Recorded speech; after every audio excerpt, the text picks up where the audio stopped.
Hello बच्चों, good morning. Welcome to JET point. JET point में आपका बहुत बहुत स्वागत है। आज हम लोग लॉज ऑफ मोशन के अंदर अब कुछ टिपिकल क्वेश्चन की तरफ चलेंगे। ठीक है, अब तक के लेक्चर्स में हमने एससी वर्मा से कुछ क्वेश्चंस देखे थे। उसके क्वेश्चन नंबर कुछ 15 ऐसा कुछ क्वेश्चन हमने 15 तक क्वेश्चन डिस्कस किया था। ठीक है, और उसमें कॉन्सेप्ट वगैरह सारा हमने लॉज ऑफ मोशन का देखा था। आज हम लोग थोड़े से एक स्टेप ऊपर की तरफ इरोडोप टाइप जो क्वेश्चंस हैं उनको डिस्कस करेंगे। तो आइए बिना देर के स्टार्ट किया जाए। तो फर्स्ट क्वेश्चन है बच्चों एक ऐसा कि एक यहाँ पर find acceleration of the body of mass m2 in the arrangement shown in a figure. ये आपको विजिबल है क्या? अगर विजिबल नहीं है तो मैं इसको और हाईलाइट कर देता हूँ। इस तरह का है या कुछ लाइंस लेकर आ जाए जाए।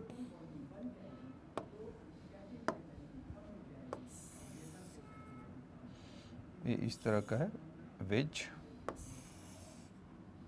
ठीक है, एक और एक ऐसा है,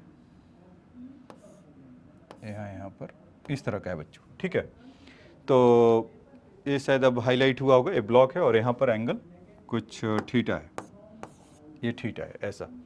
तो हमसे पूछा जा रहा है कि the from the horizontal is equal to theta. इस तरह से the masses of the pulley and the threads as well as the frictionless होना चाहिए, एज्यूम टू बी अच्छा फ्रिक्शन आर निग्लेक्टेबल। ये सब इसको थ्रेड वगैरह को फ्रिक्शन से क्यों, मतलब कि इसलिए क्यों बोलता है कि फ्रिक्शन लेस से अगर फ्रिक्शन होगा तो हर पॉइंट पे टेंशन अलग अलग हो जाएगा। ये बात याद रखिएगा। ये जितने भी हम लोग बोलते हैं ना, लाइट पुली है या निग्लेक्टेबल, उसका मास है, इनएक्सटेंसिबल स्ट्रिंग है, मास बिल्कुल नहीं है, फ्रिक्शनलेस स्ट्रिंग है। तो अगर ऐसा नहीं बोला जाएगा, एजम्पशन नहीं किया जाएगा, ऐसा क्यों बोला जाता है? क्वेश्चन को सेफ्टी के लिए, कि क्वेश्चन हमारा वहाँ से गलत ना हो। तो इसलिए ऐसा बोला जाता है कि उसमें अगर इस तरह का अगर होगा तो टेंशन अलग अलग होगा और हमें निकालने में डिफिकल्टी होगा। तो हम चीज़ों को आसान कर लेते हैं ऐसा एजम्पशन करके। तो आप सोच रहे हो कि सर रियल लाइफ में तो ऐसा नहीं होता है। रियल लाइफ में तो ऐसा हमें कैलकुलेट इन्हीं सब चीज़ों से ऐसा करना पड़ता है। तो उसके लिए ये आंसर है बच्चों कि हमें अभी जो हम लोग क्वेश्चन करते हैं तो आइडियल सिचुएशन में करते हैं। जैसे मान लीजिए कि कोई रूफ है, तो अभी हम क्या करेंगे कि इसका रूफ का जो भी मटेरियल वगैरह है आइडियल सोचेंगे। सपोज इसका रिक्वायरमेंट है 5 लाख न्यूटन फोर्स का, तो हम कैलकुलेट करेंगे 40 लाख न्यूटन फोर्स से। तो उससे क्या होगा कि बाकी सब चीज़ों को हम उसको कंसीडर करके, तो मतलब कि और भी कुछ अगर आएगा, जैसे फॉर एग्जांपल कि बिल्डिंग है ये, तो अभी जैसे कि अर्थक्वेक आता है तो उसका मान लीजिए 6-7 ऐसे आता है, तो हम बनाते ही हैं 10 पर आइडियली सब कुछ एज्यूम करके कि अगर 10 का भी अगर आए तो 6-7 को झेल पाए। इसलिए वहाँ पर फ्रिक्शनलेस वगैरह वगैरह होगा। और जब ऐसा होगा तो रियलिस्टिक टाइप का, मतलब इस लेवल पे आपको ऐसा ही करना है। रियलिस्टिक सिचुएशन में जाएंगे तो इंजीनियर बनिए, फिर वहाँ पर जाकर सोचिएगा। ठीक है, आते हैं इस क्वेश्चन के लिए। तो इसमें क्या कर रहा है कि m1 m2 मास है ऐसा, और एंगल थीटा से है कर रहा है कि find acceleration of the body of the mass m2, इसका कर रहा है। तो इस क्वेश्चन को आपको अगर याद होगा कि एक एससी वर्मा सर के बुक में एक ऐसा क्वेश्चन था कि इस तरह का कुछ पुली था और यहाँ पर हमने फोर्स लगाया था और यहाँ पर एक ब्लॉक था। तो उसमें हमने ये देखा था कि अगर आप x डिस्टेंस इधर चलेंगे तो ये वाला इधर x दोनों चलेगा, तो इसमें कितना होगा 2x। तो इसमें अगर सपोज ax रिलेशन होगा तो इसका 2x रिलेशन होगा। तो जो पुली वाला जो सिस्टम है, जो फ्री एंड उसको आप कह लीजिए कि उसमें क्या रिलेशन था। तो अब देखिए कि अगर ये जो सिस्टम है पुली, अगर ये x डिस्टेंस आएगा या मान लीजिए कि x डिस्टेंस इसको ले लेते हैं, तो ये दोनों इसका पार्ट कितना रिलीज होगा, x इधर से और x इधर से, दोनों उसका जाएगा तो कितना हो जाएगा 2x। तो इसलिए कितना होगा 2x। तो अगर a से x रिलेट अगर कर रहा है तो ये कितने से करेगा, 2a से जाएगा नीचे की तरफ, a वाला ब्लॉक, m2 वाला ब्लॉक। तो हमसे वही पूछा गया है कि m2 ब्लॉक का और m1 ब्लॉक का, शायद m2 ब्लॉक का मास निकालना है। और m2 और m1 में रिलेशन है, एक और आपको बता देता हूँ कि the mass of m2 is eta times of m1। इस तरह का कुछ बातें कह रहा है। तो ठीक है, हम इसके लिए और इसमें ये तो मतलब ये तो रिलेशनशिप है। हम अभी इसका सारा फ्री बॉडी डायग्राम वगैरह इसका बनाऊंगा, बताऊंगा और आपको दिखाऊंगा।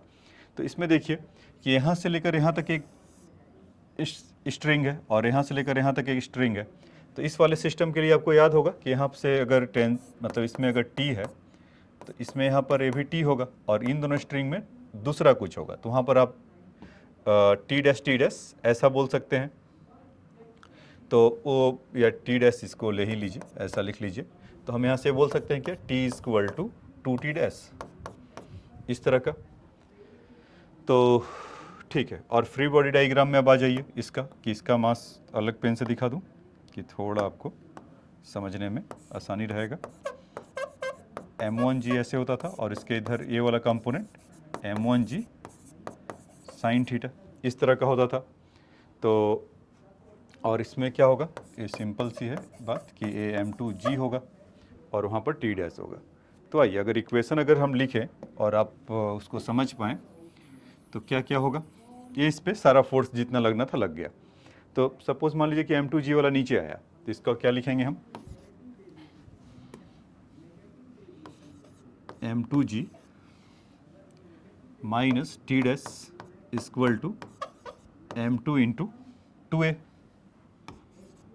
ये बात समझ में आया, क्योंकि 2a से जा रहा होगा। अब इसके लिए देखिए t minus m1g sine theta, तो t के जगह पे 2t डैश है। ये वाला जब इसका इक्वेशन लिखेंगे तो इस पे नेट फोर्स क्या होगा m1 पे, t minus m1g sine theta. हमने माना है कि अगर ये नीचे जा रहा है और ये ऊपर जा रहा है तो इक्वेशन यही होगा। तो t के जगह t minus m1g sine theta, तो t के जगह पे 2t डैश लिख लिया जाए, 2t dash minus m1g sine theta, ये होगा। और नेट फोर्स हमेशा क्या होता है, मास इंटू एक्सेलरेशन। तो नेट फोर्स था, तो यहाँ से कितना हो गया m1 इंटू ए। ठीक है, तो अब इस तरह से लिखा गया कि टी डैश है, यहाँ पर 2t डैश है। तो आपको ये करने का मन कर रहा है क्या, 2 से मल्टीप्लाई। तो जैसे ही आप 2 से मल्टीप्लाई करेंगे तो वहाँ से 2t डैश हो जाएगा, और ये लोग अगर और ऐड करेंगे आप तो ये हाई बाई करके ऐसे ऐसा निकल जाएगा। अच्छा, बचा क्या आपके पास, आया क्या क्या, तो 2m2g minus m1g sine theta, और यहाँ से 4m2a ऐसा प्लस m1a, इस तरह का कुछ मिलेगा बच्चों, यही होगा ना। तो सिंपल सा है कि इसका इक्वेशन लिखा, फ्री बॉडी डायग्राम बनाया और इस तरह से इसको 4m2a प्लस m1a इस तरह का बना दिया। अब इसका क्या करिए कि हम कुछ एक्स रिलेशन का वैल्यू जब हम लिख पाएँ, आ जाइए नेक्स्ट पेज पे लिख लेते हैं, क्योंकि जब भी मैं इधर रहता हूँ तो यहाँ से उसका कुछ रिफ्लेक्शन रहता है, तो वो थोड़ा देखने में रहता है, तो बार बार देखूंगा लिखूंगा, तो इसलिए इसको यहाँ पर मैं नेक्स्ट पेज पे चलते हैं। तो एक बार इक्वेशन लिख लिया जाए, क्या है, 2m2g minus m1g sine theta, 2m2g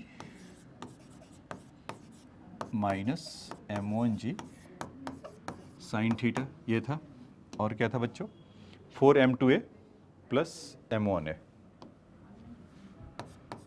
4m2a plus m1a इस तरह का। तो a का वैल्यू कितना हो जाएगा, a equal to 2m2g minus m1g sine theta upon 4m2 plus m1 इस तरह का। अब m1 m2 का तो वैल्यू उसमें फिगर में है, लेकिन वैसे उसने क्या बोला है कि m2 इक्वल टू, ये तो हमारा बच्चों एक्सेलरेशन आ गया, ये चीज़, ये एक्सेलरेशन आ गया। अब बारी आया है इसका m1 equal to m2 equal to 2m1 रखने का। तो यहाँ पर m2 इक्वल टू अगर 2m1 रख लिया जाए तो ये कितना हो गया, m2 के जगह पे तो 4m1, m2 equal to 2m1 रखेंगे तो m2 2 इतना हो जाएगा g। अच्छा, इसमें फिर उसके बाद माइनस m1 तो m1 ही रहेगा साइन थीटा, और यहाँ से 4m2, m2 के जगह पे क्या रखा था 2m1, m2 के जगह पे 2m1, ऐसा 2m1 कहाँ से हमने बोला, is Neeta m1, Neeta m1, m2 के जगह पे नीटा m1। तो ये बच्चों इसको हटा दीजिए,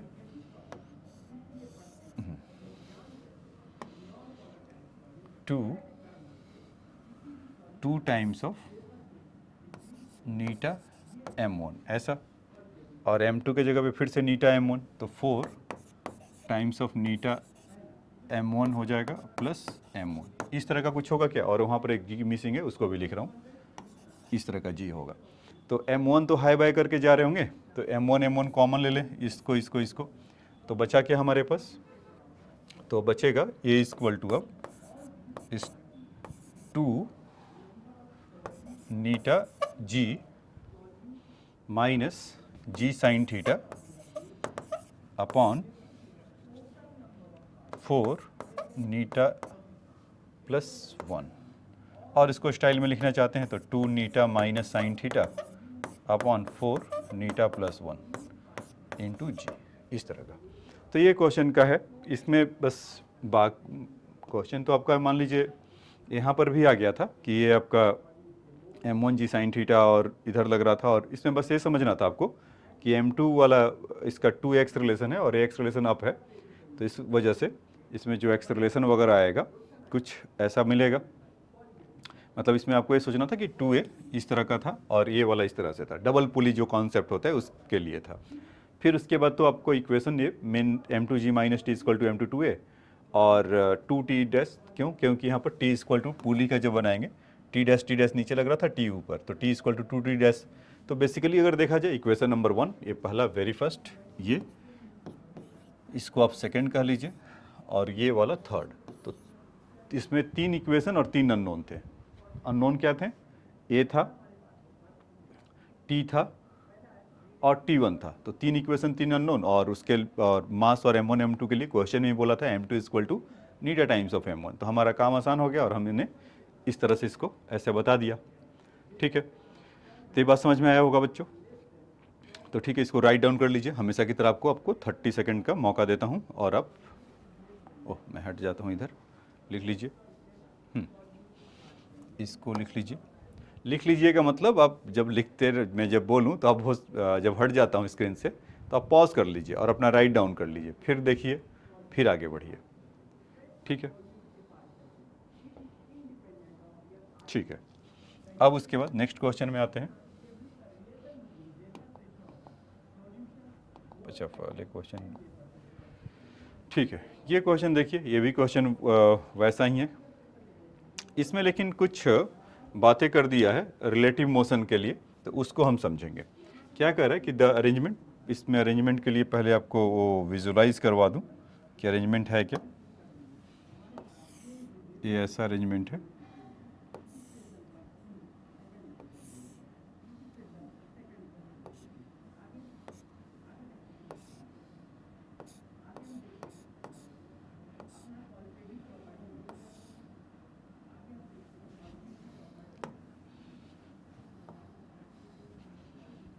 इस तरह का कुछ ये पुली है 2।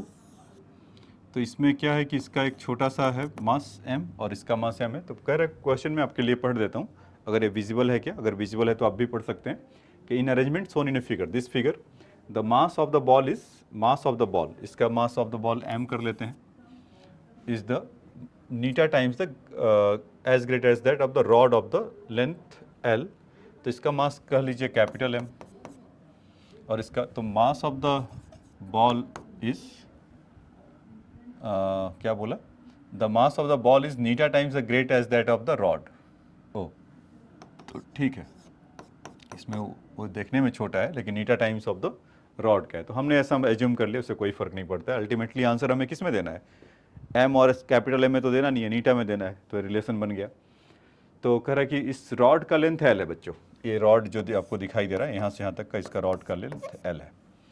तो क्या होगा, as the masses of the pulley and the threads as well as the frictions are negligible. फिर से वो इसीलिए ये जो लाइन बोलता है वो किस लिए बोलता है कि क्वेश्चन को गलत ना करे, मतलब कि ये आपका लेंथ एल है, तो सॉरी फ्रिक्शन लेस निग्लेक्टेबल है, तो टेंशन थ्रू आउट द, एक स्ट्रिंग को पकड़ेंगे तो सेम टेंशन लगेगा इसलिए। फिर कर कि ball is said to be the same level as that of the lower end the rod and then released. इसको दोनों को ऐसे करके छोड़ दिया, दोनों सेम लेवल पे है बच्चों, ऐसा। तो ऑब्वियस सी बात है कि रॉड नीचे आएगा तो कुछ बॉल उठेगा, इस तरह की कहानी होगा। ठीक है, तो ठीक है, इस तरह का कुछ है बात है इसमें। तो हाँ, तो ये सारा अरेंजमेंट हमने देख लिया कि इसका m है और m है। तो मैं क्या कर रहा था कि अगर बॉल का ये नीचे, अगर m मास अगर ये नीचे की तरफ जाएगा तो ये वाला बॉल ऊपर की तरफ उठेगा, यही होगा। ठीक है। तो क्या कर रहा है कि दोनों को सेम लेवल से रिलीज़ किया गया। तो ये वाला जो एंड है, ये देखिए पुली वाला है, तो इसमें मान लीजिए कि अगर ये x डिस्टेंस चलेगा तब तक ये दोनों कितना चलेंगे, x यही होगा। तो जैसे कि अगर ए से ऊपर की तरफ उठ रहा होगा तो ये नीचे की तरफ आ रहा होगा 2a से, रॉड यही होगा। ए से ऊपर की तरफ जाएगा तो एम रॉड वाला नीचे की तरफ आएगा, क्योंकि आप ऐसा इमेजिन करके देखिए डबल पुली में कि एक स्ट्रिंग है, पुली ही पूरा नीचे आ रहा है, तो ये लोग कितना रिलीज़ करेंगे, अगर x होगा तो ये 2x रिलीज़ करेगा, क्योंकि इसका जो स्ट्रिंग का जो लेंथ है इट इज़ कांस्टेंट ना, it is constant. So this will be m will be pulled down with the 2x distance and a small mass m will be up by the a या x। So acceleration इसका a हो जाएगा, इसका 2a हो जाएगा। अगर हम rod का दूसरे कलर से वहाँ दिखा देता हूँ कि सपोज कि अगर रॉड का हमें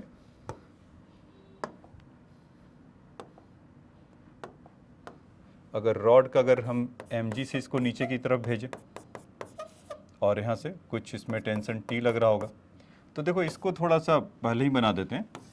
ये रॉड वाला जो पार्ट है, यहाँ पर फ्री बॉडी डायग्राम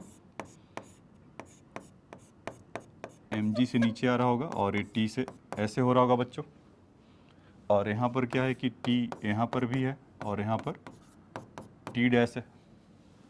तो इसको क्या करिए कि इस वाले जो स्मॉल mg के लिए अगर बात करें तो नीचे की तरफ लगेगा और यहाँ पर T डैश होगा, और एक चीज़ होगा क्या कि T dash is equal to 2T। तो ये आपके दिमाग में रहना चाहिए, T dash is equal to 2T, और इसका जब इक्वेशन लिखेंगे तब उस समय काम आएगा। तो इक्वेशन आइए दूसरे पेज पे लिख लिया जाए। पहले हम लोग इस रॉड के लिए लिखेंगे, तो रॉड के लिए क्या होगा बच्चों, mg minus T equal to यही होगा ना, क्योंकि अगर वो नीचे की तरफ आ रहा है तो लिख लेते हैं पहले mg minus T equal to mass into acceleration into 2a, equation number 1 हो जाएगा। ठीक है। अब उसके बाद दूसरा, अगर इसके ब्लॉक इस m के लिए, अगर स्मॉल m के लिए लिखा जाए तो उसमें क्या होगा, t dash minus M G, क्योंकि इसको तो ऊपर ए पुल कर रहा होगा और एक्सेलरेशन है, तो t dash minus small M G और m into A, equation number 2। और एक इक्वेशन और है बच्चों, t dash equal to 2t, T dash बाहर वाले के लिए बोले हैं, हाँ ठीक है, टी डैश इक्वल टू जो पुली के लिए T dash equal to 2t। तो इतना हमें होगा मिलेगा।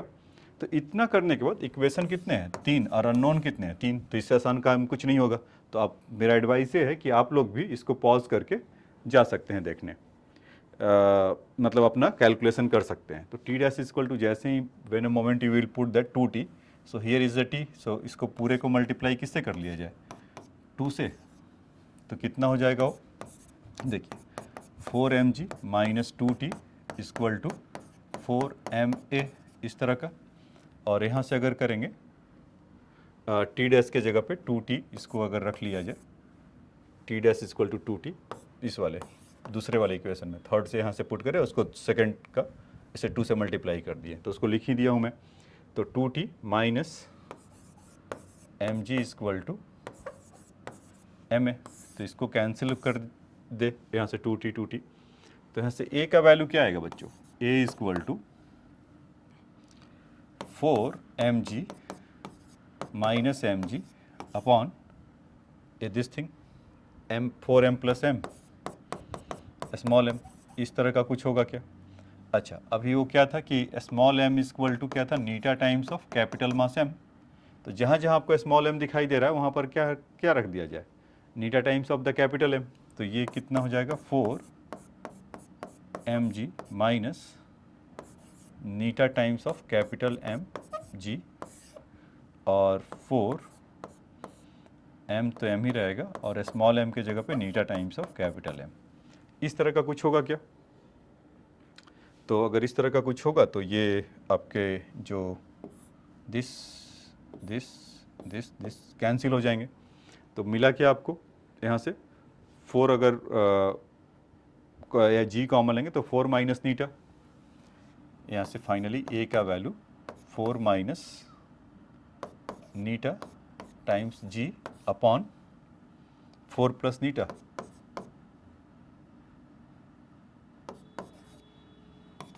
इस तरह का कुछ ऐसा मिला एक्सेलरेशन, है ना, ये होगा। ठीक है, तो इसमें 4 माइनस नीटा जी अपॉन 4 प्लस नीटा, ये सिमेट्री 4 माइनस नीटा 4 प्लस नीटा, ये तो सेम तो नहीं आना चाहिए था, कुछ कैलकुलेशन एरर है बच्चों, इसमें देखना पड़ेगा कि जब 2 से मैंने मल्टीप्लाई किया तो यहाँ से तो ये 4 एम ए तो सही है, ये 2 4 आया कहाँ से, 4 यहाँ पर है, 2 का मल्टीप्लाई करेंगे, देखो 2 mg जो था यहाँ से जब 2 से मल्टीप्लाई करेंगे तो 4 mg ना होकर ये 2 mg होगा। ठीक है, तो यहाँ से बेसिकली उस पर बाकी पे उसके फ़र्क नहीं पड़ेगा, बस ये जो 4 है वो 2 पर आना चाहिए था, 2 होगा और ये 2 होगा। तो फाइनली मैं यहाँ पर लिख दे रहा हूँ एक्सेलरेशन की जगह पे a इक्वल टू, अभी क्वेश्चन ख़त्म नहीं हुआ है इसीलिए 2 माइनस नीटा अपॉन 4 प्लस नीटा जी, वो सब तो कैंसिल हो गया, तो एक्सेलरेशन का वैल्यू इतना आया, ये एक्सेलरेशन का वैल्यू होगा। ठीक है, लेकिन इसमें एक क्वेश्चन यहाँ पर अभी एक्सेलरेशन नहीं पूछा था, वो पूछा था कि कितने देर के बाद, ये देखिए क्वेश्चन में क्या पूछा था कि the ball is set to the on the same level as the lower end of the rod and the released, तो करा कि how soon will the ball is the opposite upper end of the rod, तो मतलब कि ये जो rod है, ये जो बॉल है, तो ये पीछे की तरफ जाएंगे और ये ऊपर की तरफ जाएगा, तो मतलब कह रहा है कि इसके इस एंड पर ये कब हो जाए, मतलब कि देखो क्या था कि रॉड का ऐसा था और ये बॉल था, तो कुछ देर के बाद जब मोशन स्टार्ट होगा तो रॉड अगर नीचे की तरफ आएगा तो बॉल यहाँ पर हो जाएगा क्या, इस तरह का होगा, तो बोल रहा है कि वो टाइम क्या होगा बच्चों। ठीक है, तो अभी क्या होगा कि इसमें कि उस टाइम को निकालने के लिए तो एक्सेलरेशन तो है हमारे पास, तो अभी वो कैसा फ्री फॉल जैसा, उसमें फ्री फॉल तो नहीं, मतलब एक तो कनेक्टेड है, तो कुछ एक्सेलरेशन चाहिए, और उसका इनिशियल स्पीड कितना है, 0, तो और लेंथ कितना ट्रेवल करेगा रॉड का, तो इनिशियल स्पीड 0 है, और टी टाइम पूछा है, तो 1/2 यहाँ पर कैपिटल ए से दिखा देते हैं टी स्क्वायर, लेकिन कैपिटल ए क्या होगा कि जैसा मैंने बोला कि वो मोशन फ्री फॉल नहीं है, वो बेसिकली रिलेटिव मोशन जैसा है, तो ये क्या हो रहा होगा कि 2a से नीचे की तरफ जा रहा होगा, और बॉल कैसे जा रहा होगा, a से, तो इन दोनों का जो रिलेटिव मोशन है कैपिटल ए जो मैंने लिखा है, तो कितना हो जाएगा 3a, अगर जिसको भी ये बॉल का विथ रिस्पेक्ट टू अगर इसमें दिखाना है, तो मतलब कि acceleration of the ball with respect to rod, यही करना है, तो बॉल का ऊपर की तरफ अगर पॉजिटिव लेते हैं तो बॉल माइनस रॉड, नीचे की तरफ जा रहा तो 2a, तो कितना हो गया 3a, तो acceleration of ball with respect to rod is 3a हो गया क्या, तो यहाँ से अगर L का जो वैल्यू लिखेंगे तो 1/2 is 3a into T square, तो टाइम इसका कितना आ जाएगा 2L/3a का अंडर रूट, तो जो हमें एक्सेलरेशन मिला था उठाकर पुट कर दिया जाए, वही करना था ना वर्चुअली, कितना टाइम लगेगा, तो यहाँ से जब अगर आप पुट करेंगे तो टाइम इज इक्वल टू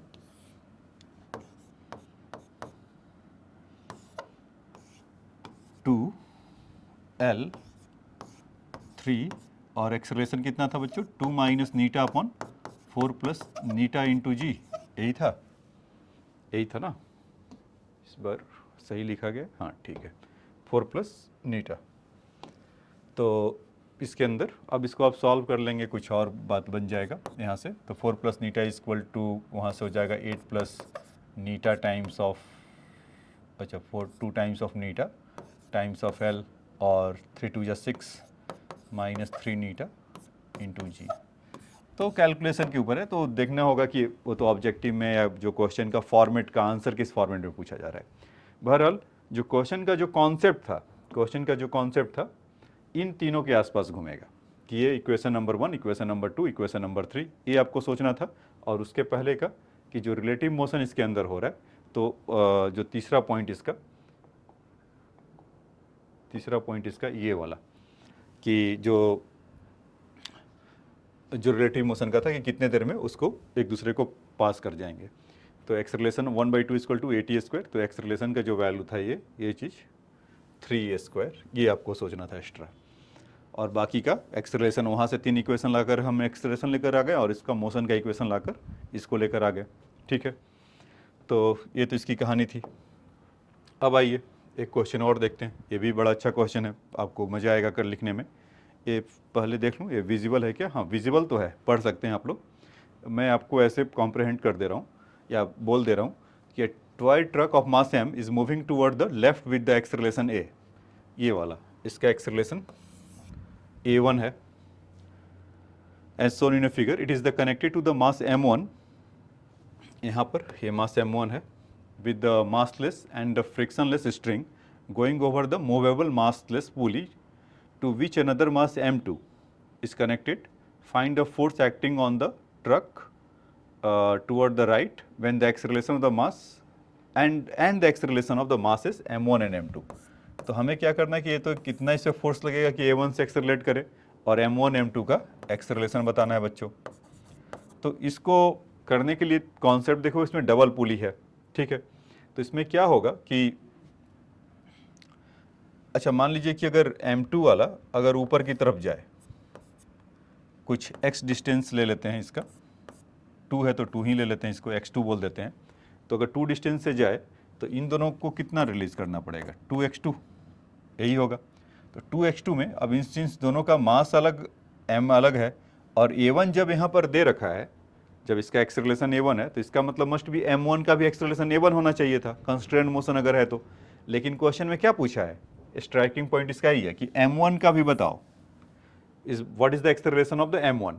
अगर इसका ट्रक का अगर a1 था ही तो हम m1 कंस्ट्रेंट मोशन में ही देखे थे कि m1 का भी a1 ही हो जाता।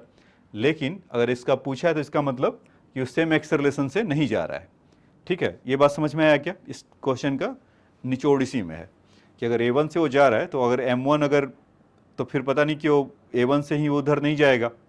तो इसीलिए क्या होगा कि वो डिफरेंटली फिर कुछ होगा।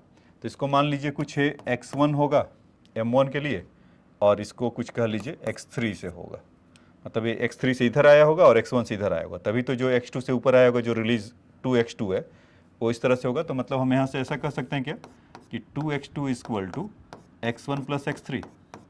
ये समझ में नहीं है तो फिर से देखिए, मैंने क्या बोला कि क्वेश्चन में सब पढ़ते जाओगे तो क्या कि ठीक है a1 से तो जा रहा है, द क्वेश्चन में वेरी फर्स्ट लाइन में ही बोला है कि the with an acceleration left as left acceleration a1 as the shown in a figure. तो अगर ये टॉय ट्रक अगर a1 एक्सेलरेशन से लेफ्ट की तरफ जा रहा है, so it is the same connected to the m1 with the same string ना। So m1 should also move the up with the acceleration a1, but it is not or may not and may be or may not be। तो हमें क्या कैसे पता कि हमारा मतलब stress कैसे पड़ रहा है कि m1 हम मतलब हमसे जब पूछा है m1 तो कहीं ठीक है a1 ले जाओ, लेकिन ऐसा नहीं है। तो पूछा जा रहा है इसका मतलब डिफरेंट है, इसका मतलब कि अगर a1 एक्सेलरेशन से है तो ये मे भी कुछ डिफरेंट एक्सेलरेशन होगा, पता नहीं। तो उसको अगर इसको मैंने x1 से इसको बोल दिया और इसको x3 बोल दिया, और इसमें जो मास था x2, तो यहाँ पर 2x2 equal to x1 plus x3। तो 2 वाले के लिए सपोज a2 एक्सेलरेशन दे दीजिए, ठीक है। तो यहाँ से हम बोल सकते हैं कि 2a2 इक्वल टू, और x1 के लिए नीचे की तरफ इसको भेज दीजिए, क्योंकि तभी वो इधर जा रहा होगा, इधर आएगा तो इसके बीच का उस स्लैग उसका ख़त्म होगा। तो यहाँ से a1 प्लस a3, ये रिलेशनशिप है बच्चों। एक तो फर्स्ट आपको ये आपने डिस्कवर किया यहाँ से।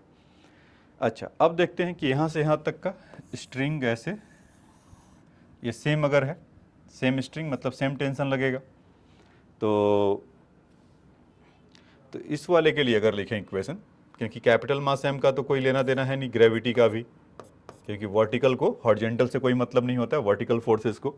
तो F माइनस क्या होगा t, अगर पहला इक्वेशन लिखें तो F minus T equal to, इस पे मास m है और इसका एक्सेलरेशन a1, जैसा इसने क्वेश्चन में बोल रखा है, a1 इसको बोला है और इसको मैंने a3 बोल दिया, और ये तो a2 वाले से है ही है। तो F minus T equal to m a1 ऐसा हो जाएगा, ठीक है। अब m2 के लिए लिखें तो इसके लिए क्या होगा, तो यहाँ पर टी था तो यहाँ पर कितना हो जाएगा 2t ऐसा। तो 2t minus m2g equal to m2 into a2, क्योंकि ऊपर के लिए मान है तो 2t वाला ज़्यादा होगा, टेंशन इसमें अगर टी है तो यहाँ पर 2t ही लगेगा। ठीक है, अब तीसरा इक्वेशन देखिए, m1 नीचे की तरफ आ रहा है होगा, हमने एजम्पशन ऐसा किया है m1g minus T equal to m1a3, इस तरह का। तो देखो बच्चों, इसमें आपको इक्वेशन कितने बने, 1 2 3 तो ए बन गए और 4 ए बन गए। अननोन कितने हैं, f है, a1 है, a2 है और a3 है। तो इससे अच्छी बात कुछ नहीं हो सकता है। उसके बाद का जो कहानी है is all purely algebra, you have to be put somewhere to somewhere and you will get the answer. तो यही काम आपको करना है यहाँ से वहाँ तक। तो इसको मैं यहीं पे छोड़ दे रहा हूँ, क्योंकि अगर न्यूमेरिकल वैल्यू रहता तो उसको आसान करना है। अभी फिर क्या होगा कि हम लोग काफ़ी उसमें उलझ जाएंगे और फिर मतलब कि आपको मज़ा भी नहीं आएगा।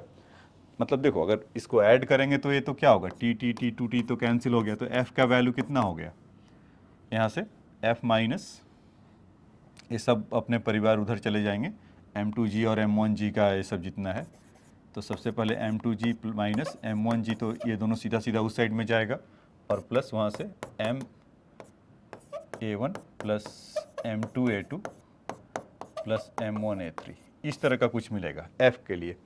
फिर आपको इन दोनों में कुछ ऐसा लगाकर a2 a3 का वैल्यू निकालना होगा, या एक रिलेशन, मतलब वही जैसा मैं कह रहा था कि या तो a2 को रिप्लेस करो, दोनों जगह से a1 a3 में 2 इक्वेशन आएगा, उसको कैंसिल करिए। तो इसलिए मैं कह रहा हूँ कि ये कॉम्प्लिकेटेड होते जाएगा। ये हमें इक्वेशन समझने के लिए आसान था, या कॉन्सेप्ट समझने के लिए दूसरी भाषा में कहूँ तो आसान था। तो उन सब चीज़ों को हमने देखा और इसका बताया। तो ठीक है, इसको नोट डाउन कर लीजिए। तो ये भी आपको बेसिक क्वेश्चन था और इसमें आपका कुछ कॉन्सेप्ट क्लियर हुआ होगा। अगर आपको फिर भी डाउट रह जाता है तो आपके पास तो मैसेज बॉक्स वाला ऑप्शन है ही है, जाइए वहाँ पर मैसेज बॉक्स का ही में कुछ लिखिए और बताइए कि आई हैव दिस डाउट और दिस मतलब यहाँ पर है, तो उसके लिए आपको प्रोवाइड किया जाएगा अलग से। तो ठीक है, पहले इसको तो नोट डाउन कर लीजिए। ठीक है बच्चों, इसको लिख लिया होगा आपने। अब आइए, जैसा मैंने आपको बताया था कि कुछ टिपिकल क्वेश्चन करेंगे, तो 3-4 क्वेश्चन किए और भी मैं इस पीरियडों पे जरूर मिलूंगा। तो लॉज ऑफ मोशन में के लिए अब स्टार्ट करते हैं अपने एस.सी. वर्मा बुक के सेशंस, कुछ क्वेश्चंस। तो आइए एक एक करके देखते हैं। तो कुछ स्टार्टिंग के ऑब्जेक्टिव क्वेश्चंस हैं, तो उसको किया जाएगा। अच्छा, क्वेश्चन नंबर ये मेरे ख्याल से ये बुक आपका कुछ क्वेश्चन नंबर 15 से स्टार्ट होगा। मैं जस्ट अ मोमेंट आया उस बुक को, कि उससे कुछ टाइपो एरर है, तो वो सब चीज़ें हमें समझ में आते रहेगा। तो मैं उस बुक को लेकर आता हूँ। Please give the book. Yes, this one, SC. Verma. Yes. So now, so this question I think started from in S.C. Verma book, Laws of Motion, chapter 5 is here it is.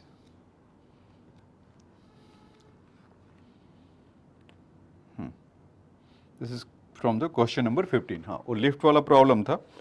तो 15 तो अच्छा बता दिया था, उसमें उसका वेट कुछ 72 और 60 kg वाला। ये क्वेश्चन नंबर बच्चों 16 से स्टार्ट है, यहाँ से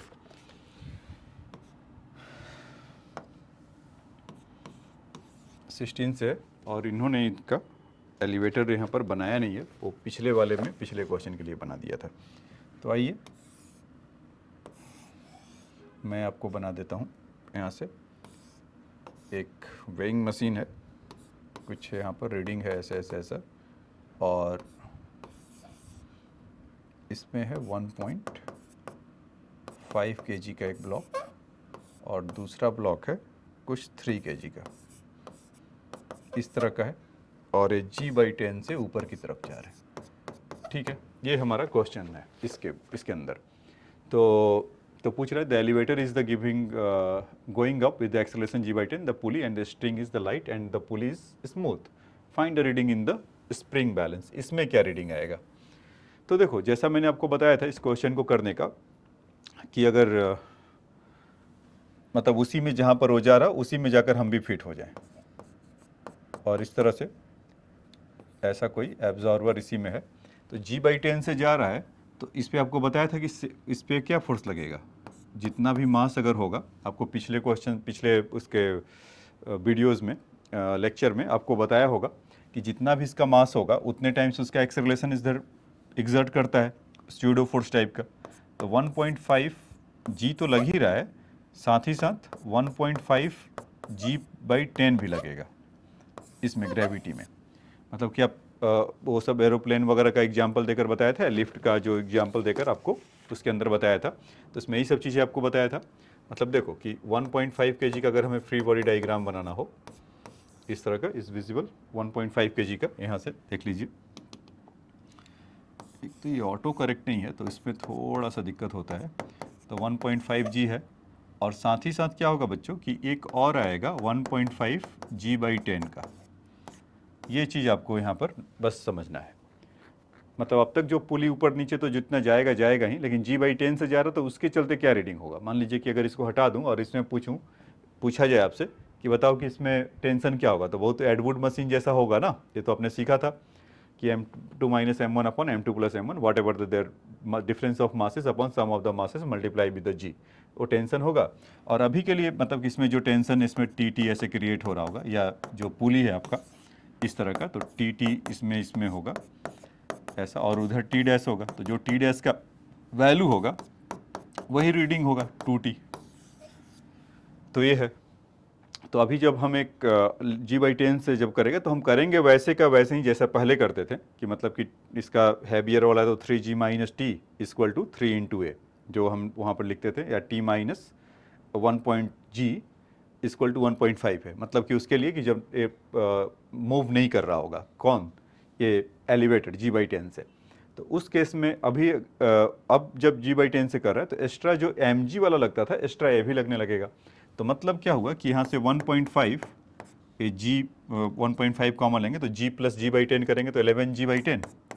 तो इसका यही है बच्चों, मतलब ये आपको सोचना था। और 3 kg वाले ब्लॉक के लिए अगर जब देखेंगे तो यहाँ पर 3G तो लगेगा ही लगेगा, साथ ही 3G/10 लगेगा। तो आप 3 कॉमन लेंगे तो वहाँ से भी कितना हो जाएगा 11 G/10। इस तरह का ये दो, उस पर ग्रेविटी नीचे की तरह काम कर रहा होगा। तो अब बस हमें इक्वेशन लिखना है और टी का वैल्यू लेकर आना है, और जितना भी टी आएगा 2t' लिखना है, लिख देना है। ठीक है, तो आइए यहाँ पर इक्वेशन लिखने की कोशिश करा जाए। तो यहाँ से 3, चलो 33 ही लिख देता हूँ कि 3/11L। अच्छा, लेकिन 1.5 वाले के लिए मेहनत करना पड़ जाएगा। तो 3 × 11G/10 - T = नेट फोर्स कितना होगा 3 × A, यही होगा। और उस वाले के लिए दूसरे जो 1.5 kg वाला है स्मॉलर ब्लॉक, T × 3 ×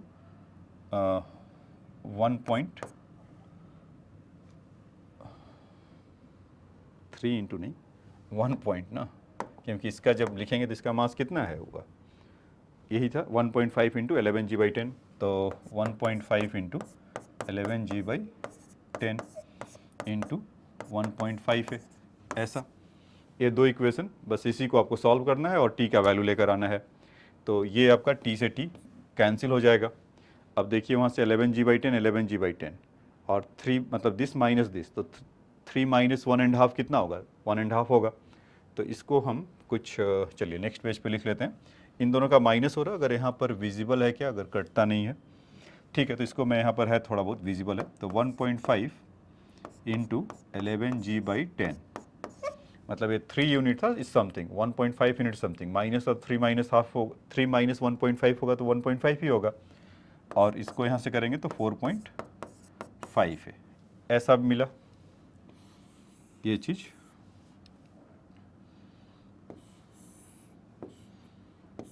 ये चीज़ 1.5 × 11 G/10 = 4.5 है, डॉट रहा था। ठीक है, ये मुझे बार बार इधर देखना पड़ता है स्क्रीन की तरफ कि आप लोग को दिखाई पड़ रहा होगा क्या, तो नीचे देखने का ये मतलब है। तो यहाँ से अगर ए का वैल्यू अगर देखा जाए तो कितना जाएगा, अब इसको कर लीजिए। तो 1.5 × 11G कितना था 11 G/10, 11 G/10 = 4.5 है, इस तरह का। तो 1.5 से तो 3 से कैंसिल ही हो जाएगा, तो ए का वैल्यू कितना आ गया, कुछ 11g/30, ठीक है। तो इसको रखे रहिए। अब हम एक किसी में इक्वेशन में पुट कर लेते हैं, जैसे मान लीजिए कि सिंपल वाला ये है, या पहला वाला ही ले लेते हैं। 3 × 11g/10,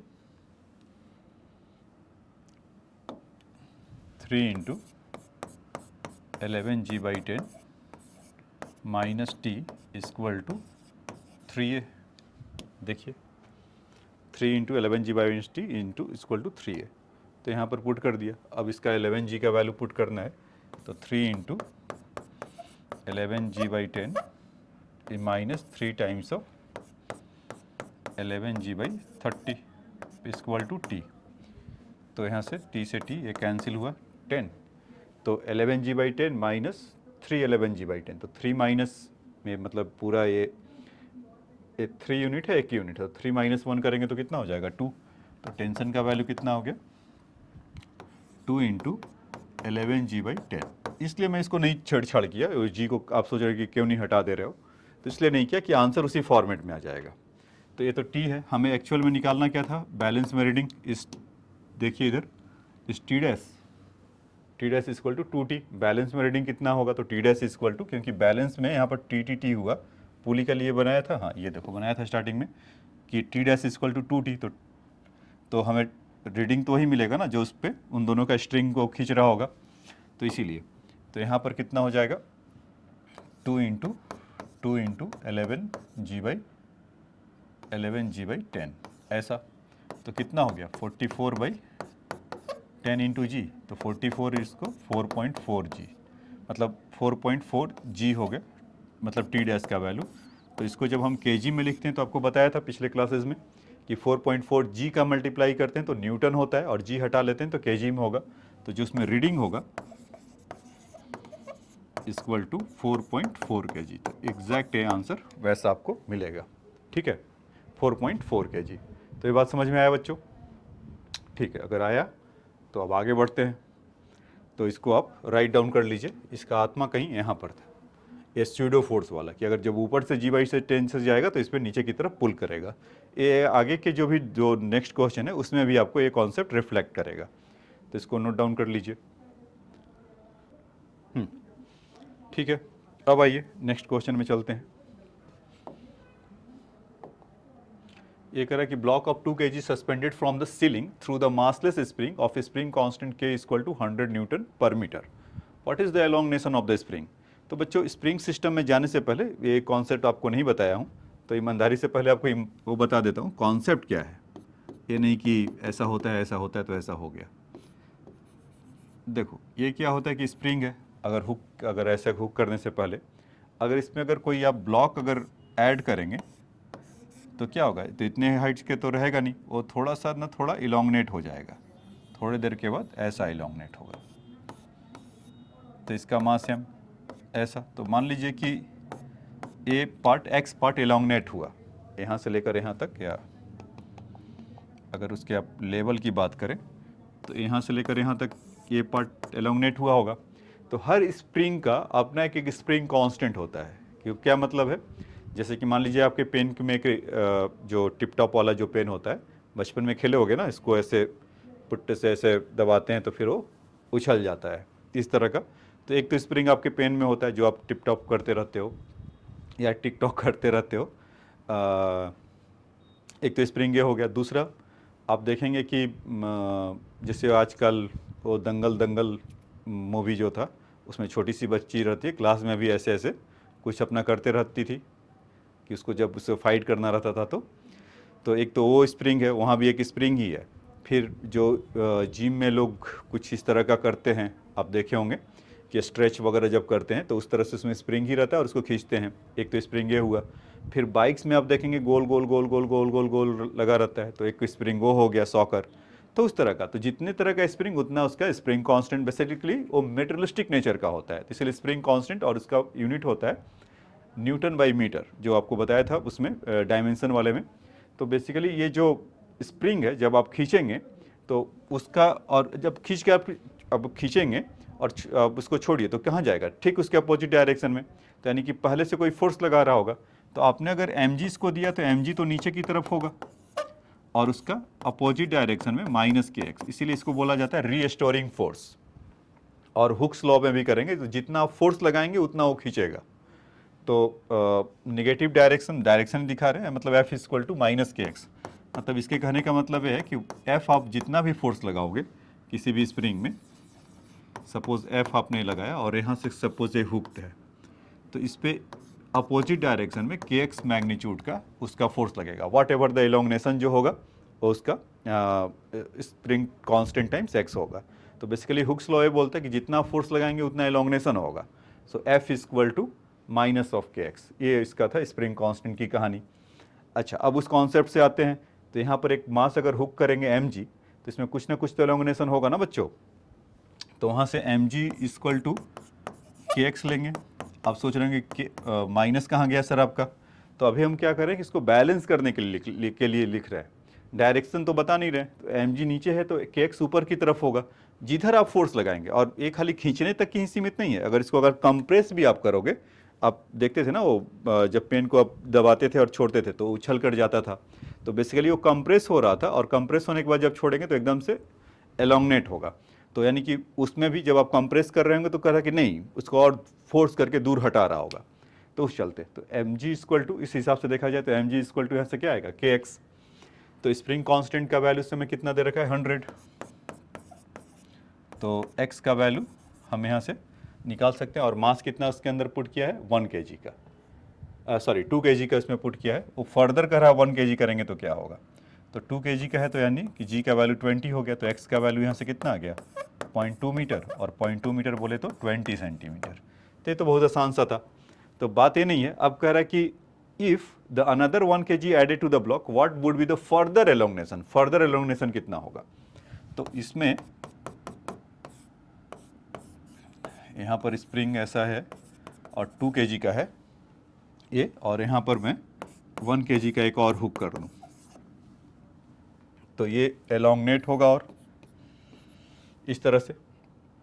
तो इसके लिए आप सिंगल सिस्टम मान लीजिए, क्योंकि स्ट्रिंग से अगर हुआ तो स्ट्रिंग का तो मास दिया नहीं है, तो इसका मतलब कि इस तरह का होगा वो सिंगल सिस्टम में। तो यहाँ पर जब उसका देखें तो के यहाँ पर एक्स डैश बोल देते हैं इक्वल टू एम जी इस 3g, या 30 लिख लेते हैं। तो एक्स डैश का वैल्यू यहाँ निगेटिव बच्चों हटा देना, वो मिस्टेकली लिख दिया हूँ। उसका भी अपना मतलब है, एक्स डैश अगर निगेटिव आ रहा तो नीचे की तरफ स्ट्रेच कर रहा होगा। तो देखो फिजिक्स में आप कुछ भी मतलब करते हैं तो साइन कन्वेंशन आपका कॉन्सेप्ट क्लियर है, तो हर चीज़ को आप समझते रहते हैं। निगेटिव है तो वो क्या इंडिकेट कर रहा है, तो खैर यहाँ पर मैं हटा दे रहा हूँ निगेटिव, अगर निगेटिव आता तो उसका वो मतलब होता। तो यहाँ से 30 upon spring constant is your 100, तो कितना हो गया 0.3 मीटर, और दूसरी भाषा में कहें तो 30 सेंटीमीटर, तो एक्स डैश। तो ये चीज़ तो इसके लिए आया कि 30 सेंटीमीटर होगा। तो पहले कितने तक स्ट्रेच था, 20 सेंटीमीटर। अगर हम 1 kg का और हुक कर दे तो टोटल इलोंगनेशन कितना हो जाएगा, 30 सेंटीमीटर। तो फर्दर कितना इलोंगनेशन किया, कहाँ से कहाँ, पहले वाले से जो 20 सेंटीमीटर का जो था ना, 20 सेंटीमीटर जो इलोंगनेट किया था उससे वो फर्दर वो कितना करेगा, इस 30 सेंटीमीटर ये चीज़। मतलब पहले इसमें 20 सेंटीमीटर का था, तो ये जब हुक करने के बाद इसमें 10 सेंटीमीटर और बढ़ा लीजिए, तो 30 सेंटीमीटर का इसमें एलोंगनेशन हुआ। तो फर्दर एलोंगनेशन विल बी 10 सेंटीमीटर। ठीक है, तो ये क्वेश्चन समझ में आया। तो इस क्वेश्चन का यहीं तक मतलब नहीं था, इसके नेक्स्ट पार्ट में जब जाएंगे तो असली मतलब वहाँ पूछा गया है। यहाँ पर आपको कॉन्सेप्ट के लिए बताया गया है। तो एस.सी. वर्मा की बुक की यही खासियत है कि आपको साइंटिफिकली चीज़ को सिखा देता है। आप पहले एक पे काम करिए, अगर एक का कॉन्सेप्ट क्लियर हुआ तो दूसरा उसका फटाफट एप्लीकेशन मिल जाएगा। तो इसको नोट डाउन कर लीजिए, ये तो बहुत बेसिक है ऐसे। ठीक है, अब आइए इसके बाद दूसरे क्वेश्चन में इसका। तो कह रहा है कि suppose the ceiling in the previous problem is that an elevator which is going with the an acceleration of 20 metre पर सेकेंड। नहीं 20 मीटर नहीं है, ये 2 मीटर पर सेकेंड है, ये गलत लिख दिया है। ये तो फिर कहेगा कि सर आंसर उसमें तो मैच नहीं कर रहा हूँ, मैसेज से आप पूरा भर देंगे बॉक्स कि 2 मीटर पर सेकेंड स्क्वायर, कि फाइंड द एलोंगनेशन। तो अब इस केस में एलोंगनेशन क्या होगा, तो सब कुछ देखो वैसा ही करेंगे। अगर पहले वाला अगर सिंपल सा उसको देखें कि स्प्रिंग जो इस तरह का था और 2 kg का ब्लॉक था, इसको पकड़कर एलिवेटर में डालकर और 2 मीटर पर सेकेंड स्क्वायर से उसको ऊपर की तरफ भेज दिया, ठीक है। तो जैसा आपको बताया था कि होगा क्या, जैसे ही मतलब अब तक तो जितना वो लगना था वो तो लगेगा ही लगेगा। मतलब अभी भी जो हम कर रहे थे kx इक्वल टू mg लिख रहे थे ना पहले तक, तो अब भी लिखेंगे, लेकिन साथ साथ अब m इंटू ए लिख देंगे। क्यों? क्योंकि जैसे ऊपर जाएगा तो उस पर एक नीचे की तरफ स्यूडो फोर्स लगना स्टार्ट हो जाएगा, इसके मास टाइम्स 2 इंटू ए, मतलब 2g तो लग ही रहा था, जैसे ही वो ऊपर ए के साथ जाएगा तो उस पर अपोजिट डायरेक्शन में 2a की तरफ लगेगा, ठीक है। तो kx equal to M G into A, तो k आपका 100 था और x आप देखने जा रहे हैं, मास दोनों में सेम है, तो कितना हुआ 2, g का वैल्यू 10 और ये नया आ गया 2, x रिलेशन। तो इसके चलते क्या हुआ, 12 इंटू 2 इज 24 और x इक्वल टू 24/100। तो पहले आपको याद है कितना जा रहा था, कितना एलोंगनेट किया था इसमें, 20 सेंटीमीटर। अब देखिए इसमें 20 सेंटीमीटर फर्स्ट पार्ट का आंसर था ना। दूसरा इसमें आप देखेंगे 24/100, तो यानी कि 0.24 मीटर, तो मतलब 24 सेंटीमीटर। तो जैसे ही एक्सरलेट किया 2 सेंटीमीटर उससे 4 सेंटीमीटर बढ़ा दिया, उसका मास 2 से था, तो एक्सरलेट जो फोर्स एक्स्ट्रा लगा इसमें कितना लगा, 4 न्यूटन। अगर आप देखेंगे 2 इंटू ए तो 4 न्यूटन लगा, उसके चलते एलोंगनेशन हो गया, ठीक है।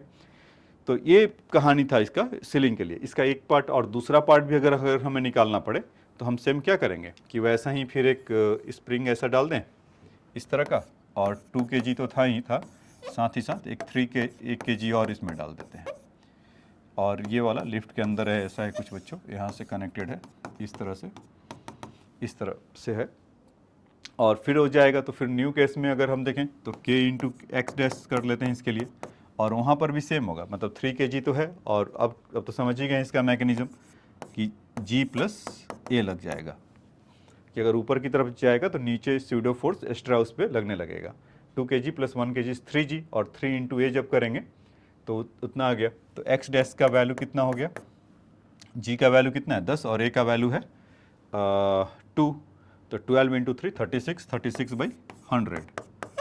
तो x डैश का वैल्यू कितना आ गया 0.36 ऐसा सेंटीमीटर।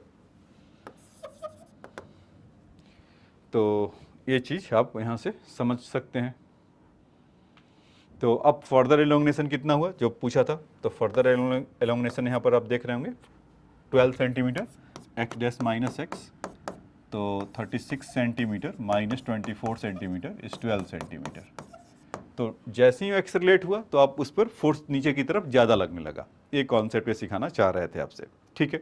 तो इस क्वेश्चन का तो ये इतना आंसर है, तो इसको फटाफट नोट डाउन कर लीजिए, ठीक है। आइए अब नेक्स्ट क्वेश्चन में चलते हैं।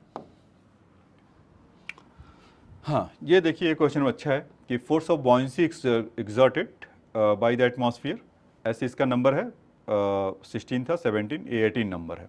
बुक में अगर देख लें तो आपको सहूलियत होगा समझने में। नहीं, वो 16 था एक, 17, 18 और ये 19 क्वेश्चन है बच्चों।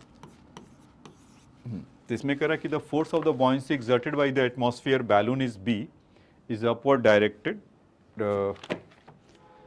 the force of buoyancy exerted by the atmosphere balloon is b in the upward direction and the remains constant। तो एक कोई बैलून है और एटमॉस्फेयर से उसको अपवर्ड लग रहा होगा इस तरह से। The force of air resistance of the balloon acts opposite of to the direction of velocity and proportional to it. The balloon carries a mass m and is found to fall down near the earth surface with the constant velocity v। तो ये constant velocity v से नीचे जा रहा है बच्चों, ये key thing है कांस्टेंट से, तो मतलब एक्सेलरेट नहीं कर रहा है, ये 0 होगा।